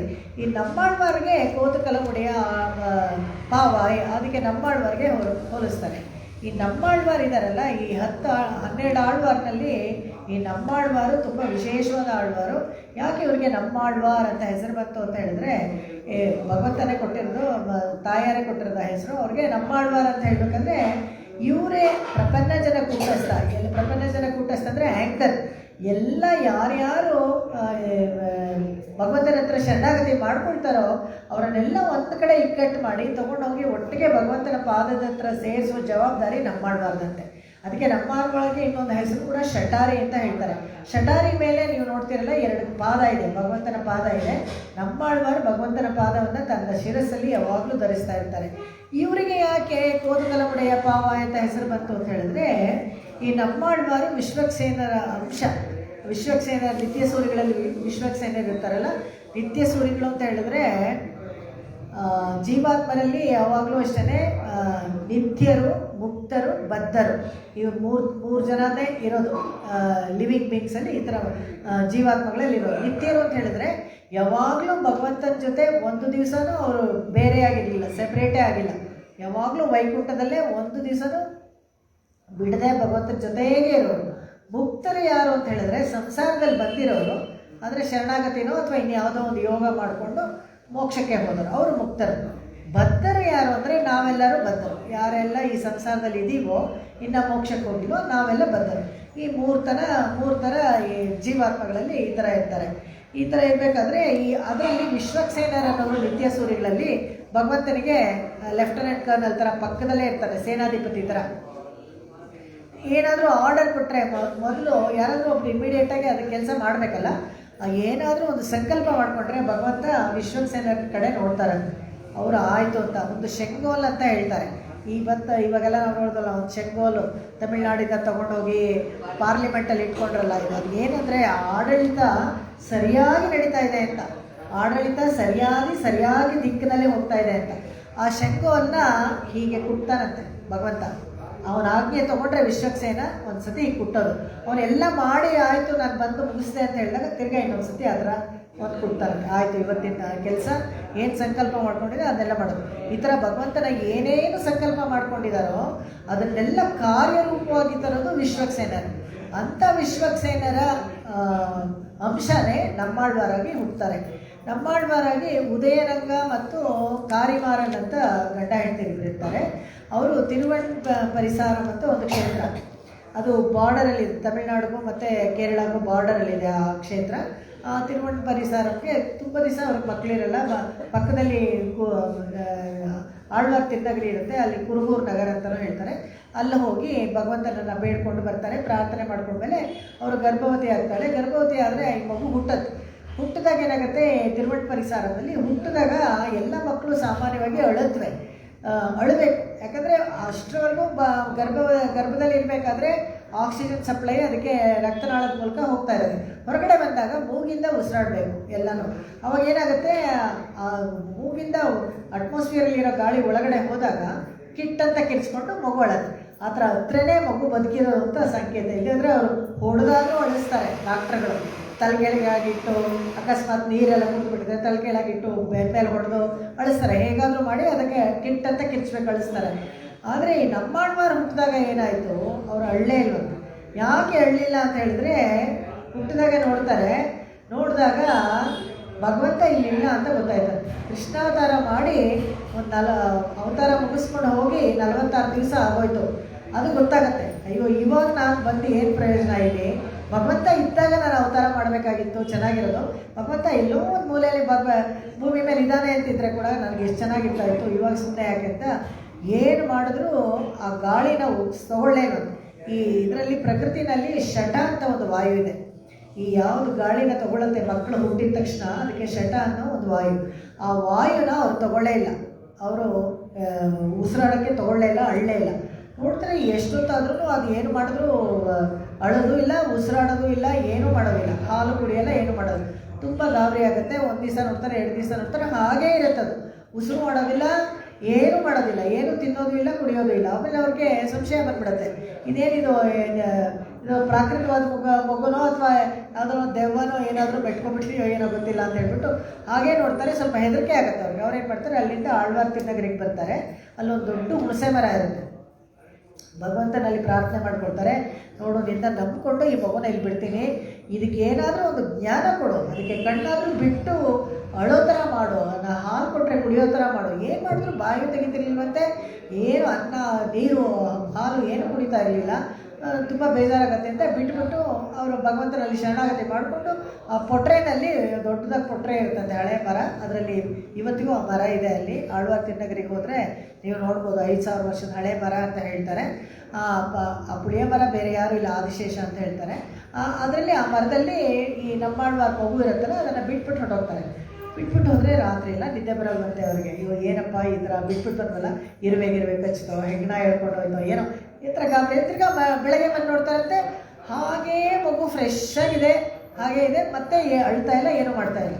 ಇವಾಗ 1 ದಿವಸ 2 ದಿವಸ ಆಯಿತು. ಹಸಿವಾದರೆ ಮಗು ಆದರೂ ಅಳ್ಬೇಕಲ್ವ, 2-3 ದಿವಸ ಆದರೂ. ಅದು ಏನೂ ಆಗಿಲ್ವಂತೆ, ಹಾಗೆ ಅಲ್ಲೇ ಏನೂ ತಿಂದೆ, ಏನೂ ಆಹಾರ ಸೇವಿಸಿದೆ, ಹಾಗೆ ಗಾಳಿನೂ ಎಳ್ಕೊಳ್ದೆ. ಅದಕ್ಕೆ ಶಟ ಅನ್ನೋ ವಾಯುನ ಯಾವಾಗ ಇವರು ತಡೆದ್ರೋ ಅವ್ರಿಗೆ ಅದಕ್ಕೆ ಶಟಗೋಪನ್ ಅಂತ ಹೆಸರು ಬಂತು. ಅವ್ರಿಗೆ ಶಟವಾಯುವನ್ನು ತಡೆದವರು, ಅವರು ಗೆದ್ದವರು ಅನ್ನೋದಕ್ಕೋಸ್ಕರ ಅವರಿಗೆ ಶಟಗೋಪನ್ ಅಂತ, ಮತ್ತು ಅವರಿಗೆ ಶಟಾರಿ ಅಂತಲೂ ಅವ್ರಿಗೆ ಹೆಸರು ಬಂತು. ಯಾಕಂದರೆ ಅವರ ಸಾಂಕೇತಿಕವಾಗಿ ನಮ್ಮಾಳ್ವಾರೆ ಶಟಾರಿ. ಎಲ್ಲ ಯಾವ ದೇವಸ್ಥಾನದಲ್ಲೂ ನೀವು ಶಟಾರಿ ಇದ್ದರೆ ಅದು ನಮ್ಮಾಳ್ವಾರೆ, ನಮ್ಮನ್ನೆಲ್ಲ ಭಗವಂತನ ಹತ್ರ ಸೇರಿಸೋರು ಅಂತ. ಸರಿ, ಹೀಗೆ ಎಷ್ಟು ದಿವಸ, 1 ದಿವಸ ಅಲ್ಲ, 2 ದಿವಸ ಇಲ್ಲ, ಅಲ್ಲೇ ಬೆಳೀತಾನೂ ಇತ್ತಂತೆ ಮಗು. ಏನೂ ತಿನ್ನದೆ, ಏನು ಮಾಡದೆ, ಉಸಿರು ಮಾಡದೆ ಬೆಳೀತಾನೂ ಇತ್ತಂತೆ ಮಗು. ಎಲ್ಲ ಆಶ್ಚರ್ಯ, ಊರವ್ರಿಗೆಲ್ಲ ಕುತೂಹಲ. ಅದಕ್ಕೆ ಕೋತುಕಲ ಮುಡೆಯ ಭಾವ ಇವರೇ ಆದರು. ಎಲ್ಲರಿಗೂ ಕುತೂಹಲ ತರಿಸೋದು. ದಿನ ಬೆಳಗ್ಗೆ ಬಂದು ಏನಾಗಿದೆ ನೋಡೋಣ ಅಂತ ಎಲ್ಲರೂ ಬರೋರು. ಎಲ್ಲಾದರೂ ನಾಯಿಗೆ ಹೇಳ್ಕೊಂಡು ಹೋಗ್ಬಿಟ್ಟಿದೆಯಾ, ಏನಾಗಿ, ಏನೂ ಆಗಿಲ್ಲ, ಹಾಗೆ ಫ್ರೆಶ್ಶಾಗಿ ಹಾಗೆ ಇರುತ್ತೆ. ದಿನ ಬೆಳೀತಾನೂ ಇದ್ರಂತೆ ದೊಡ್ಡವರಾಗಿ. ಆಮೇಲೆ ಉದಯರಂಗ ಹೇಳ್ತಾರೆ, ಅಲ್ಲೇ ಬಂದು ತಲೆ ಬಾಚಿ ಕೂದಲು ಚೆನ್ನಾಗಿ ಬೆಳೆಯೋದು ನಮ್ಮಾಳ್ವಾರ್ಗೆ. ಸೈಡಲ್ಲಿ ಒಂದು ಕೊಂಡೆ ಬೇರೆ ಹಾಕ್ತಾರೆ. ಎಲ್ಲ ಆಳ್ವಾರನ್ನ ನೋಡಿದ್ರೆ ನಮ್ಮಾಳ್ವಾರ್ಗೆ ಮಾತ್ರ ಸೈಡಲ್ಲಿ ಒಂದು ಕೊಂಡೆ ಇತ್ತು. ಆ ಕೊಂಡೆನೂ ಹಾಕಿ ಮಹಿಳಂಪು ಅಂತ ಹೇಳ್ತಾರೆ, ಸುರ್ಗಿ ಹೂ ಇದೆಯಲ್ಲ, ಅದನ್ನೆಲ್ಲ ಪೋಣಿಸಿ ಒಪ್ಪಳಭೂಷಣ ಅಂತಲೇ ಅವ್ರಿಗೆ ಹೆಸರು. ಅದನ್ನು ತಲೆಗೆ ಅಲಂಕಾರ ಮಾಡಿಬಿಟ್ಟು ಹೋಗೋಳುತ್ತೆ. ಈ ಥರ 1 ದಿವಸ ಇಲ್ಲ, 2 ದಿವಸ ಇಲ್ಲ, 16 ವರ್ಷ ಅವ್ರು ಅಲ್ಲೇ ಬೆಳೆದ್ರು ನೋಡಿ. ಅವ್ರು ಯಾರ ಹತ್ರ ಮಾತಿಲ್ಲ, ಕತೆ ಇಲ್ಲ, ಊಟ ಇಲ್ಲ, ತಿಂಡಿ ಇಲ್ಲ, ಏನೂ ಇಲ್ಲ, ಉಸಿರಾಟನೂ ಇಲ್ಲ, ಹಾಗೆ ಸುಮ್ಮನೆ ಒಳ್ಳೆ ಇದ್ರ ಥರ ತಟಸ್ಥವಾಗಿದ್ರು. ಹೀಗಿರ್ಬೇಕಾದ್ರೆ ಒಂದು ದಿವಸ ಏನಾಗುತ್ತೆ, ಈ ಪಕ್ಕದ ಊರು ಒಂದು ತಿರುಕ್ಕೋಳೂರು ಅಂತ, ಆ ಊರಲ್ಲಿ ಮಧುರಕವಿ ಅಂತ ಒಬ್ರು ಇರ್ತಾರೆ. ಅವರು ಯಾತ್ರೆಗೆ ಹೋಗಿರ್ತಾರೆ. ಅವರು ಬ್ರಾಹ್ಮಣರು, ಅವರು ಒಂದು ಆಳ್ವಾರೆ. 12 ಆಳ್ವಾರದಲ್ಲಿ ಮಧುರಕವಿನೂ ಒಬ್ಬರು ಆಳ್ವಾರು. ಯಾತ್ರೆಗೆ ಹೋಗಿರ್ತಾರೆ. ಯಾತ್ರೆಗೆ ಹೋದಾಗ ಬದ್ರಿಕಾಶ್ರಮದಲ್ಲಿ ಇದ್ದಾಗ ಅವರು ಈ ಪ್ರಾಕೃತಿಕವಾಗಿ ಹೊರಗಡೆ ಕೈಕಾಲು ತೊಳ್ಕೊಳ್ಳೋಕ್ಕೆ ಅಂತ ಬಂದಾಗ ಒಂದು ಹತ್ತಿರ ಅವ್ರಿಗೊಂದು ನಕ್ಷತ್ರ ಕಾಣುತ್ತೆ. ಏನು ಆಶ್ಚರ್ಯವಾಗಿದೆಯಲ್ಲ ಈ ಥರ ನಕ್ಷತ್ರ. ನಾನು ಯಾವಾಗಲೂ ಅಷ್ಟೇ, ದಿಕ್ಕುಗಳಿಗೆ ಗೊತ್ತಾಗಬೇಕು ಅಂತ ಹೇಳಿದರೆ ಯಾತ್ರೆಗಳಿಗೆಲ್ಲ ಹೋಗೋರು ಮೊದಲು ಧ್ರುವತಾರೆ ನೋಡ್ಕೊಳ್ತಾರೆ. ನಾರ್ತ್ ಸ್ಟಾರ್ ಇರುತ್ತಲ್ಲ, ಹೋಲ್ ಸ್ಟಾರು, ಅದನ್ನು ಇಟ್ಕೊಂಡು ದಿಕ್ಕು ಅವ್ರಿಗೆ ಗೊತ್ತಾಗುತ್ತೆ. ಸಾಮಾನ್ಯವಾಗಿ ಯಾವುದು ಗ್ರೇಟ್ ಬೇರ್ ಅದೆಲ್ಲ ಇರುತ್ತಲ್ಲ, ಕಾನ್ಸಂಟ್ರೇಷನ್ ಅದೆಲ್ಲ ಗೊತ್ತಾಗುತ್ತೆ. ಇದು ಯಾವುದೋ ಇದು ಹೊಸ ನಕ್ಷತ್ರ ಥರ ಇದೆಯಲ್ಲ, ಇದು ನಾನು ನೋಡಿಲ್ಲ ಅಂತ ಅನ್ಕೋತಾರೆ. ಸರಿ, ಮತ್ತೆ ಹೊರಟೋಗ್ತಾರೆ. ಮತ್ತೆ ಮಾರನೇ ದಿವಸ ಬಂದಾಗ ಅದು ಅದೇ ನಕ್ಷತ್ರ ಅಲ್ಲಿ ಬರುತ್ತೆ. ಇವರಿಗೆ ತುಂಬ ಆಶ್ಚರ್ಯ ಆಗುತ್ತೆ. ಅದು ಬರೋದಲ್ಲೇ ಅವರು ಸ್ವಲ್ಪ ಮೂವ್ ಹಾಕ್ಕೊಂಡು ಹೋಗುತ್ತಂತೆ, ಅಲ್ಲಿಂದ ಹಾಗೆ ಚಲಿಸ್ಕೊಂಡು ಹೋಗುತ್ತೆ ಆ ನಕ್ಷತ್ರ. ಇವರಿಗೆ ಕುತೂಹಲ ಆಗುತ್ತೆ ಮಧುರಕವಿಗೆ. ಅದನ್ನು ಆ ನಕ್ಷತ್ರನ ಫಾಲೋ ಮಾಡ್ಕೊಂಡು ಬರ್ತಾರೆ. ಎಲ್ಲಿ ಬದ್ರಿಕಾಶ್ರಮದಿಂದ ಬಂದು ಅಯೋಧ್ಯೆವರೆಗೂ ಬರ್ತಾರೆ. ಅಯೋಧ್ಯೆಗೆ ಬಂದು ನೋಡ್ತಾರೆ, ಅಲ್ಲೂ ಇದೆ ಆ ನಕ್ಷತ್ರ. ಅಲ್ಲಿಂದ ಕೆಳಗೆ ಬರ್ತಾರೆ, ದ್ವಾರಕ, ಅಲ್ಲೂ ಇದೆ. ಮತ್ತು ಅಲ್ಲಿಂದ ಕೆಳಗೆ ಹಾಗೆ ಬರ್ತಾರೆ, ಆಂಧ್ರ ಪ್ರದೇಶ ಬರ್ತಾರೆ, ತಿರುಪತಿಗೆ ಬರ್ತಾರೆ, ಅಲ್ಲೂ ಇದೆ. ಮತ್ತು ತಿರುನಲ್ವೇಲಿ ಡಿಸ್ಟ್ರಿಕ್ಟ್ವರೆಗೂ ಬರ್ತಾರೆ, ತಮ್ಮೂರು ತಿರುಕ್ಕೋಳೂರವರೆಗೂ ಬರ್ತಾರೆ, ಅಲ್ಲೂ ಇದೆ. ಅಲ್ಲಿಂದ ಮುಂದೆ ಹೋಗ್ತಾ ಇದೆ, ಆಳ್ವಾರ್ ತಿರುನಗರಿವರೆಗೂ ಹೋಯ್ತಂತೆ ಆ ನಕ್ಷತ್ರ. ಅಲ್ಲಿ ಹೋಗಿ ಅಲ್ಲಿ ನಿಂತ್ಕೊಂಡ್ಬಿಡ್ತಂತೆ ನಕ್ಷತ್ರ. ಅದಕ್ಕೆ ಇವ್ರಿಗೆ ಆಶ್ಚರ್ಯ ಆಗುತ್ತೆ. ಈ ನಕ್ಷತ್ರನೇ ನಾನು ನೋಡ್ಕೊಂಡು ಬರ್ತಾ ಇದ್ದೆ. ಇವಾಗೆಲ್ಲ ಒಂದು ಕಮ್ಯುನಿಟಿನಲ್ಲಿ ಸ್ಟಾರ್ ಎಲ್ಲ ಕಟ್ತಾರಲ್ಲ, ಈ ಕತೆ ಎಷ್ಟು ಹಳೇದು ನೋಡಿ, ಆ ಕತೆ ಎಷ್ಟು ಹಳೇದು, ಎಷ್ಟು ಹೊಸದು, ನೀವೇ ನೋಡ್ಕೊಳ್ಳಿ. ಆ ನಕ್ಷತ್ರ ಇಸ್ ಅ ಡೈರೆಕ್ಷನ್ ಸ್ಟಾರ್. ಆ ನಕ್ಷತ್ರ ಹಾಗೆ ಬಂದು ಏನಾಯಿತು, ಇವರು ಅಲ್ಲಿ ನಿಂತ್ಕೊಂಡು ಆಳ್ವಾರ್ ತಿರುನಗರಿನಲ್ಲಿ. ಅವಾಗ ಅವ್ರು ನೋಡ್ತಾರಂತೆ, ಈ ಊರಲ್ಲಿ ಏನು ವಿಶೇಷ, ನನ್ನ ಅಲ್ಲಿಂದ ಕರ್ಕೊಂಡು ಬಂದಿದೆ ಅಂತ ಊರಿನವ್ರು ಕೇಳ್ತಾರೆ. ಈ ಊರು ವಿಶೇಷ ಗೊತ್ತಿಲ್ವಾ, ಈ ಊರು ವಿಶೇಷ ಇರೋದೇನೆ ಈ ಹುಣಸೆ ಮರೆಯಲ್ಲಿ ನಮ್ಮಾಳ್ವಾರ್ ಮಲ್ಕೊಂಡಿದಾರಲ್ಲ ಅದೇ ವಿಶೇಷ ಅಂತ ಹೇಳ್ತಾರಂತೆ. ಅವಾಗ ಇವ್ರು ಹೋಗ್ತಾರೆ, ನೋಡ್ತಾರೆ, ವರ್ಚಸ್ಸಾಗಿ ಆಗಿರ್ತಾರಂತೆ ನಮ್ಮಾಳ್ವಾರ್. ಇವ್ರ ತಕ್ಷಣ ಇವ್ರಿಗೆ ಗೊತ್ತಾಗ್ಬಿಡುತ್ತೆ, ಇದು ಸಾಧಾರಣವಾದ ಶಿಶು ಅಲ್ವೇ ಅಲ್ಲ, ಇದು ಹುಟ್ಟಿದ್ದು ಇದೇನೋ ಒಂದು ದೊಡ್ಡ ಕೆಲಸ ಎಲ್ಲರನ್ನೂ ಉಜ್ಜೀವನ ಮಾಡೋಕ್ಕೆ ಬಂದಿರೋದು ಅಂತ ಹೇಳಿ ಏನು ಮಾಡ್ತಾರೆ, ನಮಸ್ಕಾರ ಮಾಡ್ತಾರೆ, ಮಾತಾಡ್ಸಕ್ಕೆ ನೋಡ್ತಾರೆ, ಮಾತು ಆಡೋದಿಲ್ಲ. ಏನು ಮಾಡಬೇಕು ಇವ್ರು ಎಚ್ಚರ ಮಾಡೋಕ್ಕೆ ಅಂತ ಏನು ಮಾಡಬೇಕು, ಒಂದು ದೊಡ್ಡ ಕಲ್ಲು ತೊಗೊಂಡ್ಬಂದು ಧವಾರ ಅಂತ ಎದುರುಗಡೆ ಹಾಕ್ತಾರೆ, ದೊಡ್ಡ ಶಬ್ದ ಮಾಡ್ತಾರೆ. ಆ ಶಬ್ದ ಮಾಡಿದಾಗ ಕಣ್ಣು ಬಿಡ್ತಾರೆ ನಮ್ಮಾಳ್ವಾರು. ಆ ಕಣ್ಣು ಬಿಟ್ಟಾಗ ಎಲ್ಲರಿಗೂ ಆಶ್ಚರ್ಯ ಆಗ್ತದೆ. ಇಷ್ಟು ದಿವಸ ಕಣ್ಣಿಗೆ ಏನು ಬಿಟ್ಟಿರಲಿಲ್ಲ, ಕಣ್ಣು ಬಿಟ್ಟಾಗ ಆಶ್ಚರ್ಯ ಆಗುತ್ತೆ. ಅವಾಗ ಇವ್ರು ಮಾತಾಡ್ತಾರೆ, ಶತ್ರುದಿನ ವಯತ್ತಿಲ್ ಸಿರಿಯದಿಗೆ ಗಿಡದ್ದಾಲ್ ಎಟ್ರೈತಿಂದ ಹೆಂಗೆ ಗಿಡಕ್ಕೂ ಅಂತ ಒಂದು ಪ್ರಶ್ನೆ ಕೇಳ್ತಾರೆ ತಮಿಳಲ್ಲಿ. ಅಂದರೆ ಸತ್ತೋಗಿರೋ ಹೊಟ್ಟೆನಲ್ಲಿ ಒಂದು ಚಿಕ್ಕದು ಯಾವುದಾದ್ರೂ ಒಂದು ಜಂತು ಹುಟ್ಟಿದ್ರೆ ಏನನ್ನು ತಿಂದು ಹೇಗೆ ಬೆಳೆಯುತ್ತೆ ಅಂತ ಅದು ಕನ್ನಡದಲ್ಲಿ ಅರ್ಥ. ಅದಕ್ಕೆ ಆ ಪ್ರಶ್ನೆ ಕೇಳ್ತಾರೆ. ಅಟ್ರೈ ತಿನ್ನೆ ಹಂಗೆ ಗಿಡಕ್ಕೂ ಅಂತ ಆನ್ಸರ್ ಕೊಡ್ತಾರೆ ನಮ್ಮಳು. ಅದು ಅಲ್ಲೇ ತಿನ್ಕೊಂಡು ಅಲ್ಲಿ ಏನಿರುತ್ತೋ ಅದನ್ನೇ ತಿನ್ಕೊಂಡು ಅಲ್ಲೇ ಬಿದ್ದಿರುತ್ತೆ ಅಂತ ಆನ್ಸರ್ ಕೊಡ್ತಾರೆ. ಇವಾಗ ಮಧುರಕವಿ ಅವರಿಗೆ 5 ಸತಿ ನಮಸ್ಕಾರ ಮಾಡ್ತಾರೆ. ಆಚಾರ್ಯರಿಗೆಲ್ಲ ಹಾಗೆ 5 ಸತಿ ಮಾಡಬೇಕು. 5 ಸತಿ ನಮಸ್ಕಾರ ಮಾಡಿಬಿಟ್ಟು ನೀನೇ ನನ್ನ ಆಚಾರ್ಯ, ಎಲ್ಲ ನಮಗೆ ತಿಳಿಸ್ಕೊಡ್ಬೇಕು ಅಂತ ಹೇಳ್ತಾರೆ. ಆವಾಗಿಂದ ಅವರು ಮೊದಲು ತಿರುವಿರತ್ತಮ್ಮ ಹೇಳ್ತಾರೆ. 100 ಭಾಷಣವು ತಿರುವಿರತ್ತಮ್ಮ. ಅದರಲ್ಲಿ ಎಲ್ಲ ಜೀವನ ರಹಸ್ಯಗಳನ್ನೆಲ್ಲ ತಿಳಿಸ್ಕೊಡ್ತಾರೆ. ಜೀವಾತ್ಮಗಳೆಲ್ಲ ಯಾಕೆ ಇಲ್ಲಿ ಬಂದು ಹುಟ್ಟಿದ್ದೀವಿ, ಪಾಪದ ಕಾರಣದಿಂದ ಹೀಗೆ ಹುಟ್ಟಿದ್ದೀವಿ, ಬೇರೆ ಬೇರೆ ಎನ್ನೆನ್ನ ಯೋನಿಯುಮಾಯ್ ಪಿರಂದ ಇಮಯೋರ್ ತಲೆಮ ಅಂತ ಭಗವಂತನಿಗೆ ಹಾಡ್ತಾರೆ ಅವರು. ಭಗವಂತ ನಮಗೋಸ್ಕರ ಬೇರೆ ಬೇರೆ ಯೋನಿನಲ್ಲಿ ಹುಟ್ಟಿ ನಮ್ಮನ್ನು ಉದ್ಧಾರ ಮಾಡೋಕ್ಕೆ ಬಂದ. ಯಾಕೆ ಅಂತ ಹೇಳಿದ್ರೆ ಎಲ್ಲದರಲ್ಲೂ ಅಂತರ್ಯಾಮಿಯಾಗಿ ಭಗವಂತ ಇದ್ದಾನೋ ಇಲ್ವೋ, ಅವನು ಆ ಯೋನಿನಲ್ಲಿ ಹುಟ್ಟುತ್ತಾರೆ. ಇವಾಗ ಒಂದು ಪಕ್ಷಿ, ಪ್ರಾಣಿ, ನಾಯಿ, ನರಿ ಎಲ್ಲದರಲ್ಲೂ ಜೀವಾತ್ಮ ಇದ್ದಾರೆ ಅಂದರೆ ಎನ್ನೆನ್ನ ಯೋನಿಯುಮಾಯ್ ಪಿರಂದ ಇಮಯೋರ್ ತಲೆವ, ಎಲ್ಲರಿಗೂ ದೇವಾದಿದೇವನೇ ಅಂದರೆ ಇಮಯೋರ್ ತಲೆವ, ಅವನು ಎಲ್ಲರ ಯೋನಿಗಳಲ್ಲೂ ಹುಟ್ಟಬೇಕು. ಯಾಕೆ ಅಂತ ಹೇಳಿದ್ರೆ ನಾವೇ ಕಾರಣ. ಅದಕ್ಕೆ ನಮ್ಮ ಕರ್ಮದ ಫಲವಾಗಿ ನಾವು ಬೇರೆ ಬೇರೆ ಜನ್ಮಗಳನ್ನು ತೊಗೊಂಡಿದ್ದೀವಿ. ನಮ್ಮಲ್ಲಿ ಅಂತರ್ಯಾಮಿಯಾಗಿ ಇರೋಕ್ಕೋಸ್ಕರ ಭಗವಂತ ಬರ್ತಾನೆ. ಇವನಿಗೆ ನಾವು ಎಷ್ಟು ತೊಂದರೆ ಕೊಡ್ತಾ ಇದ್ದೀವಿ ನೋಡಿ. ನಾವು ಇದನ್ನೆಲ್ಲ ತಿಳ್ಕೊಂಡು ಮೋಕ್ಷಕ್ಕೆ ಹೋಗ್ಬಿಟ್ರೆ ಅವನು ತಿರ್ಗಾ ಮತ್ತೆ ಏನೂ ಬರಬೇಕಾಗಿಲ್ಲ ನಮ್ಮ ಜೊತೆ. ನಮ್ಮಿಂದ ಇವನು ಇದೆಲ್ಲ ಕಷ್ಟಪಡ್ತಾ ಇರೋದು. ಇದೇನು ಗೊತ್ತಿಲ್ಲದೆ ನಾವು ಮತ್ತೆ ಮತ್ತೆ ಈ ಪಾಪಗಳನ್ನು ಇದನ್ನೆಲ್ಲ ಮಾಡ್ತಾ ಇದ್ದೀವಿ. ಅದನ್ನು ಹೇಳ್ತಾರೆ. ಆಮೇಲೆ ಅದು 1102 ತಿರುವಾಮೊഴി ಅದು ಬಂದು ತಿರುವಾಶಿರಮ್ಮ 7 ಹಾಡು, ಮತ್ತು ಪೆರಿಯ ತಿರುವಂದಾದಿ ಅನ್ನೋದು 87 ಹಾಡು. ಇದಿಷ್ಟು ಹೇಗೆ ಅಂದರೆ 4 ವೇದದ ಸಾರ. ಸಾಮವೇದ, ಋಗ್ವೇದ, ಯಜುರ್ವೇದ ಮತ್ತು ಅಥರ್ವಣ ವೇದ ಇದೆಯಲ್ಲ, 4 ವೇದ 4 ಹಾಡು ಬರ್ಕೊಟ್ರು. ತಿರುವಾಮೊഴി ಪೂರ್ತಿ ಸಾಮವೇದದ ಸಾರ.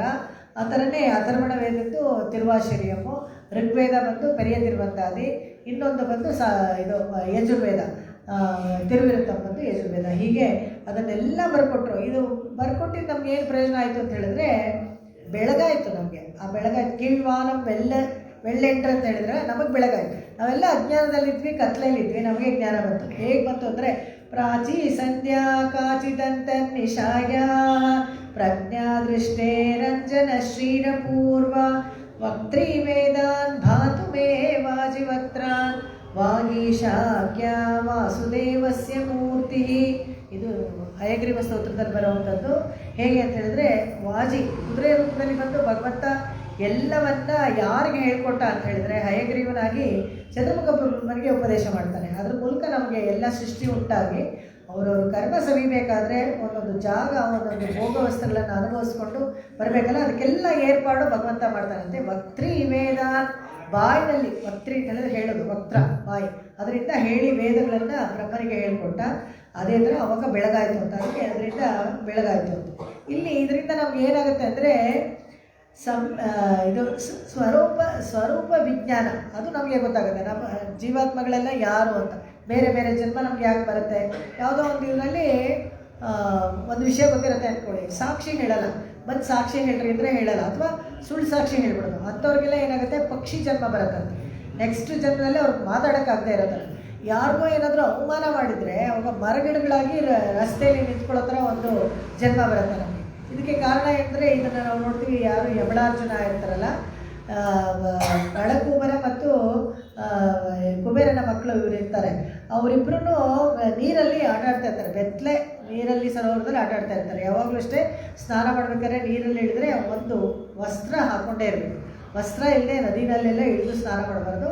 ಶಾಸ್ತ್ರ ಹೇಳಿದೆ ಮನೆಯಲ್ಲಿ ಸ್ನಾನ ಮಾಡಿದ್ರೆ ಕೂಡ ವಸ್ತ್ರ ಹಾಕ್ಕೊಳ್ಳೇಬೇಕು ಅಂತ. ಅದಕ್ಕೆ ಅದನ್ನೇ ಹೇಳ್ಕೊಡೋಕ್ಕೇ ಜಲಕ್ರೀಡೆ ವೃತ್ತ ಅಂತ ಬರುತ್ತಲ್ಲ ಕೃಷ್ಣಾವತಾರದಲ್ಲಿ. ಯಾಕೆ ಅವರು ಬಟ್ಟೆನೆಲ್ಲ ತೆಗೆದು ಕೃಷ್ಣ ಇಟ್ಕೊಳ್ತಾನೆ ಅಂದರೆ ಅವರೆಲ್ಲ ತಪ್ಪಾಗಿ ಮಾಡ್ತಾ ಇರ್ತಾರೆ. ಯಮುನೆಯಲ್ಲಿ ಹೋಗಿ ಎಲ್ಲ ಬಟ್ಟೆ ಬಿಚ್ಚಿಟ್ಬಿಟ್ಟು ಸ್ನಾನ ಮಾಡ್ಬಿಟ್ಟು ಅದೇ ಬಟ್ಟೆ ಹಾಕ್ಕೊಳ್ಳೋದು. ಅವರೆಲ್ಲ ಯಾದವರಿಗೆಲ್ಲ ಅಷ್ಟೇನು ಮಡಿ ಬೈಲಿ ಏನು ಗೊತ್ತಿರಲಿಲ್ಲ, ಅದೆಲ್ಲ ತಿಳಿಸ್ಕೊಡೋಕ್ಕೇ ಆ ಥರ ಕೃಷ್ಣ ಮಾಡಿದ್ದು. ಅದೇ ಥರ ಅಲ್ಲಿ ಮಾಡಿದಾಗ ಇಲ್ಲಿ ಅವರು ನಾರದರು ಬಂದಾಗ ನೀರು ಎರಚಿಬಿಡ್ತಾರೆ ಅವ್ರ ಮೇಲೆ, ಜಲಕ್ರೀಡೆ ಆಡ್ಕೊಂಡು ನೀರು ಅವ್ರು ನಾರದರು ಅವ್ರಿಗೆ ಶಾಪ ಕೊಡ್ತಾರೆ. ನಿಮ್ಗೊಂಚೂರು ನಾಚಿಕೆ ಇಲ್ಲದೆ ಹೀಗೆ ಬರೀ ಮೈನಲ್ಲಿ ನೀರಲ್ಲಿ ಸ್ನಾನ ಮಾಡ್ತಾ ಇದ್ದೀರಲ್ಲ ಅಶಾಸ್ತ್ರೀಯವಾಗಿ, ನೀವು ಬಟ್ಟೆ ಇಲ್ಲದೆ ಇರೋ ಒಂದು ಜನ್ಮ ಬರಲಿ ಅಂತ ಅರ್ಜುನ ವೃಕ್ಷಗಳಾಗ್ತಾರೆ ಅವರು. ಮರಗಳಿಗೆಲ್ಲ ಏನು ಬಟ್ಟೆ ಹಾಕೊಳ್ಳಲ್ಲ, ಹಾಗೆ ಬೆತ್ತಲೆ ಇರುತ್ತಲ್ಲ. ಆವಾಗ ನಮ್ಮ ತಂದೆಗೆ ಮಣಿಗ್ರೀವ ಮತ್ತು ನಳಕುಮಾರ ಅಂತ ಅವರಿಬ್ಬರು ನಮ್ಮ ತಂದೆ ಗೊತ್ತಾಗ್ಬಿಟ್ರೆ ನಮಗೆ ತುಂಬ ಅವಮಾನ, ಯಾವಾಗ ನಮಗೆ ಶಾಪ ವಿಮೋಚನೆ ಅಂತ ಹೇಳಿದಾಗ ಕೃಷ್ಣಾವತಾರ ಸಮಯದಲ್ಲಿ ಅವನು ಒರಳು ಕಟ್ಟಿರ್ತಾರಲ್ಲ ಅದ್ರ ಮಧ್ಯೆ ಹೇಳ್ಕೊಂಡು ಬಂದಾಗ ನಿಮಗಿಬ್ಬರಿಗೂ ಶಾಪ ವಿಮೋಚನೆ ಆಗಿ ಮತ್ತೆ ನೀವು ಗಂಧರ್ವರಾಗಿ ಅಲಕಾಪುರಿಗೆ ಹೋಗ್ತೀರಾ ಅಂತ ಹೇಳ್ತಾರೆ. ಆ ಥರ ಆ ಸ್ವರೂಪ ಜ್ಞಾನ ಗೊತ್ತಾಗಬೇಕು ನಮಗೆ.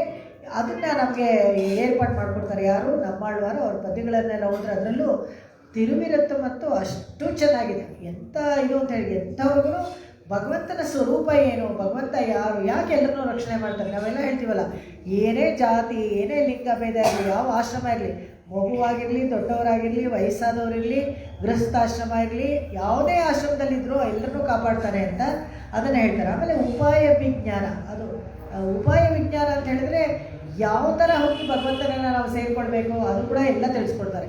ಸುಲಭವಾಗಿ ಶರಣಾಗತಿ ಮಾರ್ಗವನ್ನು ತಮ್ಮ ಪದ್ಯಗಳಲ್ಲೆಲ್ಲ ಹೇಳಿ 5 ಅಂಗಗಳನ್ನು ಅವ್ರ ಪದ್ಯಗಳನ್ನೆಲ್ಲ ಪಾಶ್ರಗಳಲ್ಲಿ ನಮಗೆ ತೋರಿಸ್ಕೊಡ್ತಾರೆ.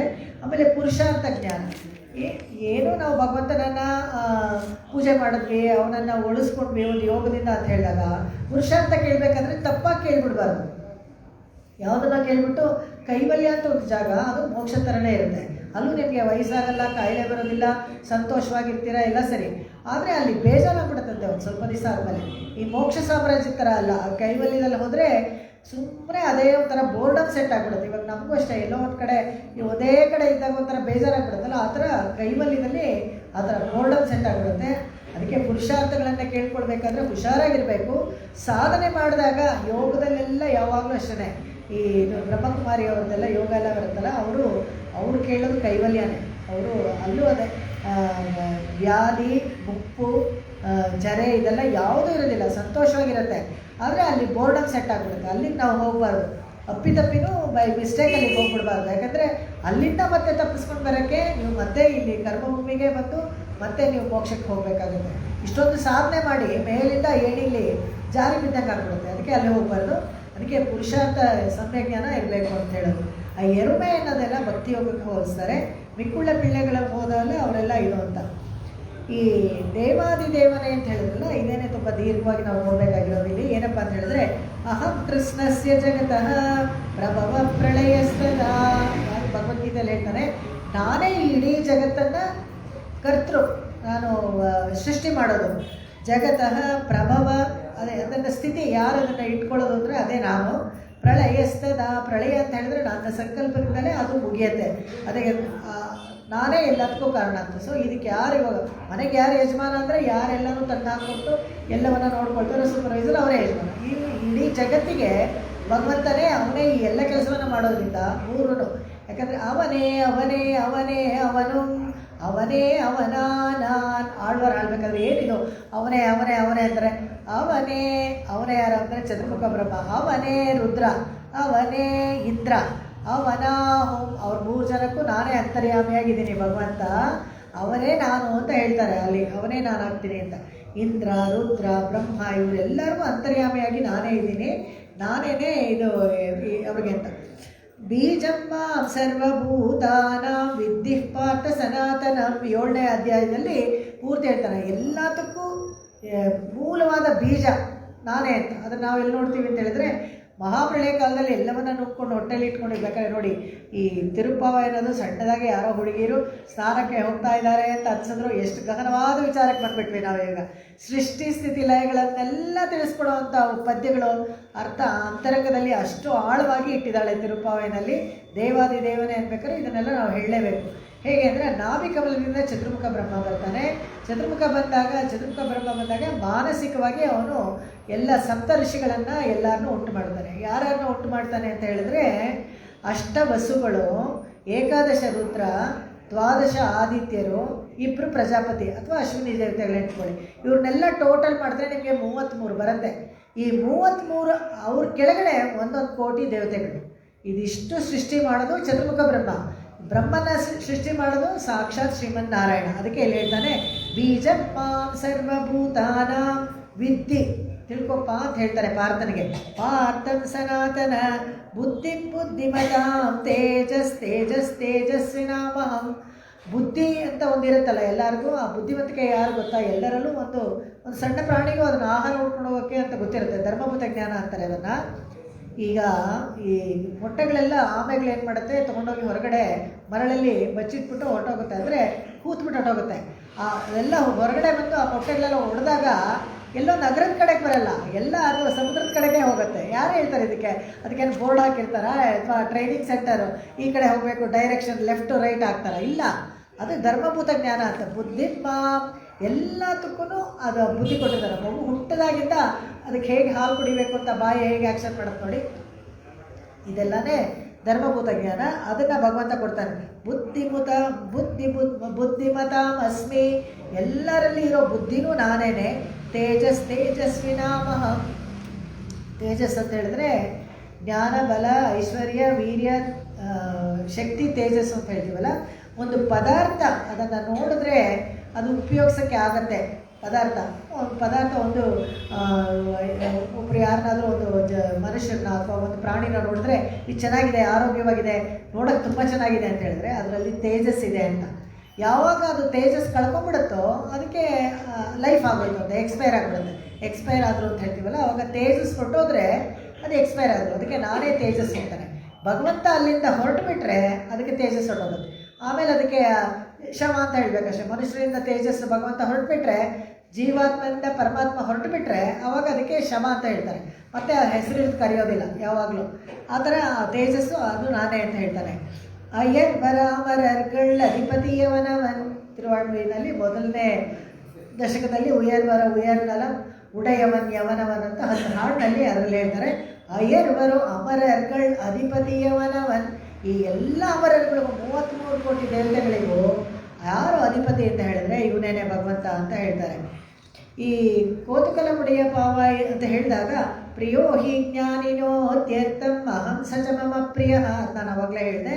ಜ್ಞಾನಿಗಳಲ್ಲೇ ನನಗೆ ತುಂಬ ಇಷ್ಟ ಅಂತ. ಚತುರ್ವಿಜ ಭಜಂತೇಮ ಜನ ಸುಕೃತಿನೋರ್ಜುನ. 4 ಥರ ಇರ್ತಾರೆ, ಎಲ್ಲರೂ ಪ್ರಾರ್ಥನೆ ಮಾಡ್ತಾ ಇರ್ತಾರೆ.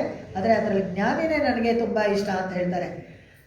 ಇಲ್ಲಿ ಈ ಮಾವಾಯ್ ಪಿಳಂದಾನೆ ಅಂತ ಬಂತಲ್ಲ, ಅಲ್ಲಿ ಮಾಡ್ಬೇಕಾದ್ರೆ ಅಂಡ್ರು ತುರಗಮಾಯ್ ವಾಯ್ ಕೀಂಡ ಮುಡಿಯೇ ನಂಗಳ್ ನರಕವಾಯ್ ಕೀಂಡಾನು ನೀಯೇ. ಸ್ವಾಪದೇಶ ಅರ್ಥದಲ್ಲಿ ಮಾವಾಯ್ ಪಿಳಂದಾನೆಗೆ ನರಕದ ಬಾಯಿ, ನರಕದ ಹೆಬ್ಬಾಗಿಲಿದೆಯಲ್ಲ ಅದನ್ನು ಸೀಲ್ ಬಿಡ್ತಾನಂತೆ. ಅಂದರೆ ಕ್ಲೋಸ್ ಮಾಡಿಬಿಡ್ತಾನೆ, ಒಡೆದಾಕ್ಬಿಡ್ತಾನೆ. ಯಾರು ನರಕಕ್ಕೆ ಹೋಗದೆ ಇರೋ ಥರ ಅವನು ನೋಡ್ಕೊಳ್ತಾನೆ, ನಮ್ಮನ್ನೆಲ್ಲ ಅವನು ಕಾಪಾಡ್ತಾನೆ ಅಂತ ಹೇಳ್ತಾರೆ. ಈ ನಮ್ಮಳ್ವಾರ ವಿಷಯಕ್ಕೆ ಬಂದಾಗ ತುಂಬ ಆಶ್ಚರ್ಯಕರವಾಗಿ ಅವ್ರಿಗೆ ಹಲವಾರು ಹೆಸರುಗಳಿದೆ. ಅವ್ರಿಗೆ ಷಡಗೋಪನ್, ಕಾರಿಮಾರನ್ ಅಂತ ಹೇಳ್ತಾರೆ, ಒಕ್ಕಳಭೂಷಣ ಅಂತ ಹೇಳ್ತಾರೆ, ಕುರುಹೂರ್ ನಹರಾನ್ ಅಂತ ಹೇಳ್ತಾರೆ, ಪರಾಂಕುಶನ್ ಅಂತ ಹೇಳ್ತಾರೆ. ಈ ಪರಾಂಕುಶನ್ ಅಂತ ಹೇಳಬೇಕಾದ್ರೆ ಅವ್ರ ಹಾಡುಗಳಲ್ಲಿ ಕೆಲವು ಸತಿ ಅವರು ನಾಯಕಿ ಭಾವದಲ್ಲಿ ಭಗವಂತನನ್ನು ಹಾಡಿದ್ದಾರೆ. ಅವಾಗ ಅವರು ಪರಾಂಕುಶ ನಾಯಕಿಯ ಆಗ್ತಾರೆ. ಮಹಿಳ್ಮಾಲೈ ಮಾರನ್ ಅಂತ ಹೇಳ್ತಾರೆ, ತಿರುಕುರುಹೂರ್ ಪೆರ್ಮಾಳ್ ಅಂತ ಹೇಳ್ತಾರೆ. ಈ ಆಶ್ಚರ್ಯಕರವಾಗಿ ಮಧುರ ಕವಿಗೆ ಎಲ್ಲ ಡಿಕ್ಟೇಟ್ ಮಾಡಿದ್ರು ಅಷ್ಟೇ. ಅಲ್ಲೇ ಅದೇ ಹುಣಸೆ ಮರದಲ್ಲೇ ನಿಂತ್ಕೊಂಡು ಇವರು ಇಷ್ಟೊಂದು ಪದ್ಯಗಳೆಲ್ಲ ಬರೆದ್ರಲ್ಲ, 35 ದಿವ್ಯ ದೇಶಗಳನ್ನು ಹಾಡಿದ್ದಾರೆ ನಮ್ಮಾಳ್ವಾರು. ಆದರೆ ಯಾವ ದಿವ್ಯ ದೇಶಕ್ಕೂ ಹೋಗಲಿಲ್ಲ ಅವರು. ತಿರುಮಂಗೈ ಆಳ್ವಾರು ಮಾತ್ರ ಎಲ್ಲ ದಿವ್ಯ ದೇಶಕ್ಕೂ ಹೋದರು. ಅವರು ಎಲ್ಲ 96 ದಿವ್ಯ ದೇಶಕ್ಕೆ ತಿರುಮಂಗೈ ಆಳ್ವಾರು ಕಾಲ್ನಡಿಗೆಲ್ಲ ಹೋಗಿ ಪದ್ಯಗಳನ್ನೆಲ್ಲ ಬರೆದರು. ಆದರೆ ನಮ್ಮಾಳ್ವಾರು ಯಾವ ದಿವ್ಯ ದೇಶಕ್ಕೂ ಹೋಗಲಿಲ್ಲ. ಕೂತ್ ಕಡೆನೇ ಆಯಾ ದಿವ್ಯ ದೇಶದ ಭಗವಂತ ಎದುರುಗಡೆ ನಿಂತ್ಕೊಂಡು ನನ್ನ ಹಾಡು ಅಂತ ಹಾಡಿಸ್ಕೊಂಡಂತೆ. ಆ ಥರ ಹಾಡಿದ್ರು ಅವರು. ಅದಕ್ಕೆ ತಿರುಕುರುಹೂರ್ ನಂಬಿ ಅಂತಲೂ ಅವ್ರಿಗೆ ಹೆಸರು ಒಂದು. ಆಮೇಲೆ ತಿರುವಾಳ್ಮೊഴി ಒಳವನ್ ಅಂತ. ತಿರುವಾಳ್ಮೊழிನ ಅಷ್ಟು ಆ ಸಾಮವೇದ ಸಾರ ಇಟ್ಟರಲ್ಲ, ಒಳವನ್ ಅವನು ಶಕ್ತಿವಂತ ಅಂತ ಹೇಳಿದ್ರು. ಈ ದೇವಾದಿದೇವನೇ ಅಂತ ಹೇಳಬೇಕಾದ್ರೆ ಇಲ್ಲಿ ನಾವು ನೋಡ್ತೀವಿ ಅಗಾಸುರ, ಧೇನುಕಾಸುರ, ಅರಿಷ್ಟಾಸುರ, ಬಕಾಸುರ ಮತ್ತು ಬೇರೆ ಬೇರೆ ಎಲ್ಲ ಅಸುರಗಳನ್ನೆಲ್ಲ ಕಳಿಸುತ್ತಲ್ಲ ಸಾಯಿಸೋಕ್ಕೆ. ಯಾರ ಕೈಲೂ ಭಗವಂತನನ್ನು ಕೊಲ್ಲಕ್ಕಾಗಲಿಲ್ಲ. ಅವ್ರು ಸಣ್ಣ ಮಗುವಾಗೇ ಇದ್ದ ಭೂತನೆಯನ್ನೆಲ್ಲ ಕಳಿಸಿದ್ನಲ್ಲ. ಕಾರಣ ಏನಪ್ಪ ಅಂತ ಹೇಳಿದ್ರೆ, ಅವರೆಲ್ಲ ಇವನ ಹತ್ರ ಶಾಪ ಮುಕ್ತರಾಗಿ ಹೋಗೋಕ್ಕೋಸ್ಕರನೇ ಬಂದಿದ್ದು. ಅವರೆಲ್ಲ ಶಾಪಗ್ರಸ್ತರಾಗಿ ಈ ಥರ ರಾಕ್ಷಸರಾಗಿದ್ದರು. ಭಗವಂತನ ಕೈಯಲ್ಲಿ ಆ ಸಾವನ್ನು ಪಡ್ಕೊಂಡು ಅವರು ಶಾಪ ಮುಕ್ತರಾದರು. ಅದಕ್ಕೆ ಅವನು ದೇವಾದಿದೇವನ್ ಅಂತ ಹೇಳೋದು. ಅದಕ್ಕೆ ವಿತ್ತಹನ್ ವೇಂಗಡವಾಳನ್ನೆನ್ನು ವಿಳಕ್ಕಿನೆಲ್ ಆಂಡಾಳು ಕೂಡ ಹಾಡ್ತಾಳೆ ನಾಚಿಯಾರ್ ತಿರುಮೊழிನಲ್ಲಿ. ವಿತ್ತಹನ್ ವೇಂಗಡವಾಳನ್, ವಿತ್ತಹನ್ ಅಂದರೆ ಬೀಜಪ್ರದ, ಅವನೇ ಎಲ್ಲರಿಗಿಂತನೂ ಮೂಲವಾದದ್ದು ಅವನು ಅಂತ ಹೇಳ್ತಾರೆ. ರಾಮಾವತಾರದಲ್ಲೂ ಅಷ್ಟೇ, ಕೃತಿಯುಗದಲ್ಲೂ ಅಷ್ಟೇ, ಬ್ರಹ್ಮರುದ್ರಾದಿಗಳಿಗೆಲ್ಲರೂ ನಿಯಾಮಕ ಯಾರು ಅಂತ ಹೇಳಿದ್ರೆ ಇವನೇನೆ. ಬ್ರಹ್ಮರುದ್ರಾದಿಗಳಿಗೂ ಒಂದು ಕಷ್ಟ ಅಂತ ಬಂದಾಗ ಯಾರು ಕಾಪಾಡಿದ್ರು ಅಂದರೆ ಇವನೇನೆ ಕಾಪಾಡ್ದ. ಅದನ್ನು ನಾವು ನೋಡ್ತೀವಿ. ಈ ಆಚಾರ್ಯ ಮುಖೇನ ನಾವು ಈ ಪರವಾಗಿ ಪದ್ಯಗಳನ್ನು ಅರ್ಥ ಕೊಡ್ತಾರೆ ಸ್ವಾಪದೇಶ ಅರ್ಥದಲ್ಲಿ. ಅದನ್ನು ಕೂಡ ನಾವು ನೋಡೋಣ. ಶಂಟ್ರನಾಮ ಅಂತ ಹೇಳಿದಾಗ ನಮಗೇನಾದರೂ ಕಲ್ತ್ಕೊಳ್ಬೇಕಾದ್ರೆ, ನಾವೇನಾದರೂ ಒಂದು ವಿಷಯ ಪಡ್ಕೊಳ್ಬೇಕಾದ್ರೆ ನಾವು ಆಚಾರ್ಯರನ್ನು ಹುಡ್ಕೊಂಡು ಹೋಗಬೇಕು. ಆದರೆ ಇವಾಗ ಬಿಡಿ, ಯಾವಾಗೆಲ್ಲ ಡೋರ್ ಸ್ಟೆಪ್ಪಲ್ಲಿ ಎಲ್ಲ ಆನ್ಲೈನಲ್ಲಿ, ಮನೆಯಲ್ಲಿ ನಮ್ಮ ಬೆಡ್ರೂಮಲ್ಲೇ ಟೀಚರ್ ಬಂದುಬಿಡ್ತಾರೆ, ಅದು ಬೇರೆ ವಿಷಯ.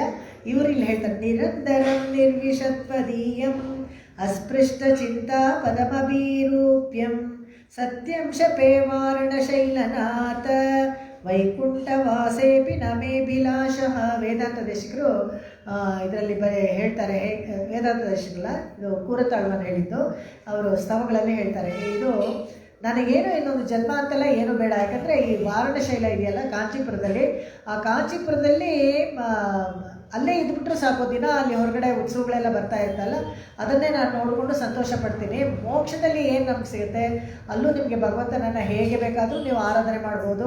ಯಾವ ಥರ ಉತ್ಸವದಲ್ಲಿ ನೋಡಬೇಕು ಅಂದರೂ ಅದನ್ನು ಮಾಡ್ಬೋದು, ಎಲ್ಲ ಮಾಡ್ಬೋದು. ಅದೇ ಥರ ಸೇವೆ ನೀನು ಇಲ್ಲಿ ನನಗೆ ಕೊಡ್ತಾ ಇದ್ದರೆ ನನಗೇನು ಇಲ್ಲಿಂದ ಮೋಕ್ಷಕ್ಕೆ ಹೋಗಬೇಕು ಅಂತ ಏನೂ ಇಷ್ಟ ಇಲ್ಲ ಅಂತ ಹೇಳ್ತಾರೆ. ಪೋಹಾಮಲ್ಕಾತ್, ಅದಕ್ಕೇನೆ ಯಾರಿಗೆ ಪೋಹಾಮಲ್ಕಾತ್ ಅಂದರೆ ವೇದಾಂತ ದೇಶಿಕರ ಪರವಾಗಿ ಮಾಡ್ತಾರೆ. ಅವರು 101 ವರ್ಷ ಇಲ್ಲೇ ಇದ್ದು ಅನೇಕ ಗ್ರಂಥಗಳನ್ನು ನಮಗೆಲ್ಲ ಬರ್ಕೊಟ್ರು. ಸಾಕ್ಷಾತ್ ಸರಸ್ವತಿ ದೇವಿ ಅವರಿಗೆ ಅನುಗ್ರಹ ಮಾಡಿ ಆ ಗ್ರಂಥಗಳನ್ನೆಲ್ಲ ನಮಗೋಸ್ಕರ ಬರ್ಕೊಟ್ರು. ಕೇಳ್ತಾರಂತ ಕೆಲವರೆಲ್ಲ, ನೀವು ತಾನೇ ಪ್ರಪತ್ತಿ ಬಗ್ಗೆ ಅಷ್ಟೆಲ್ಲ ಹೇಳ್ತೀರಾ, ಇಷ್ಟು ಬಡತನದಲ್ಲಿ ಇದ್ದೀರಲ್ಲ, ಪ್ರಪತ್ತಿ ಮಾಡ್ಕೊಂಡು ಹೋಗ್ಬಿಡ್ಬೋದಲ್ಲ ಮೋಕ್ಷಕ್ಕೆ ಅಂತ ಕೇಳ್ತಾರಂತೆ.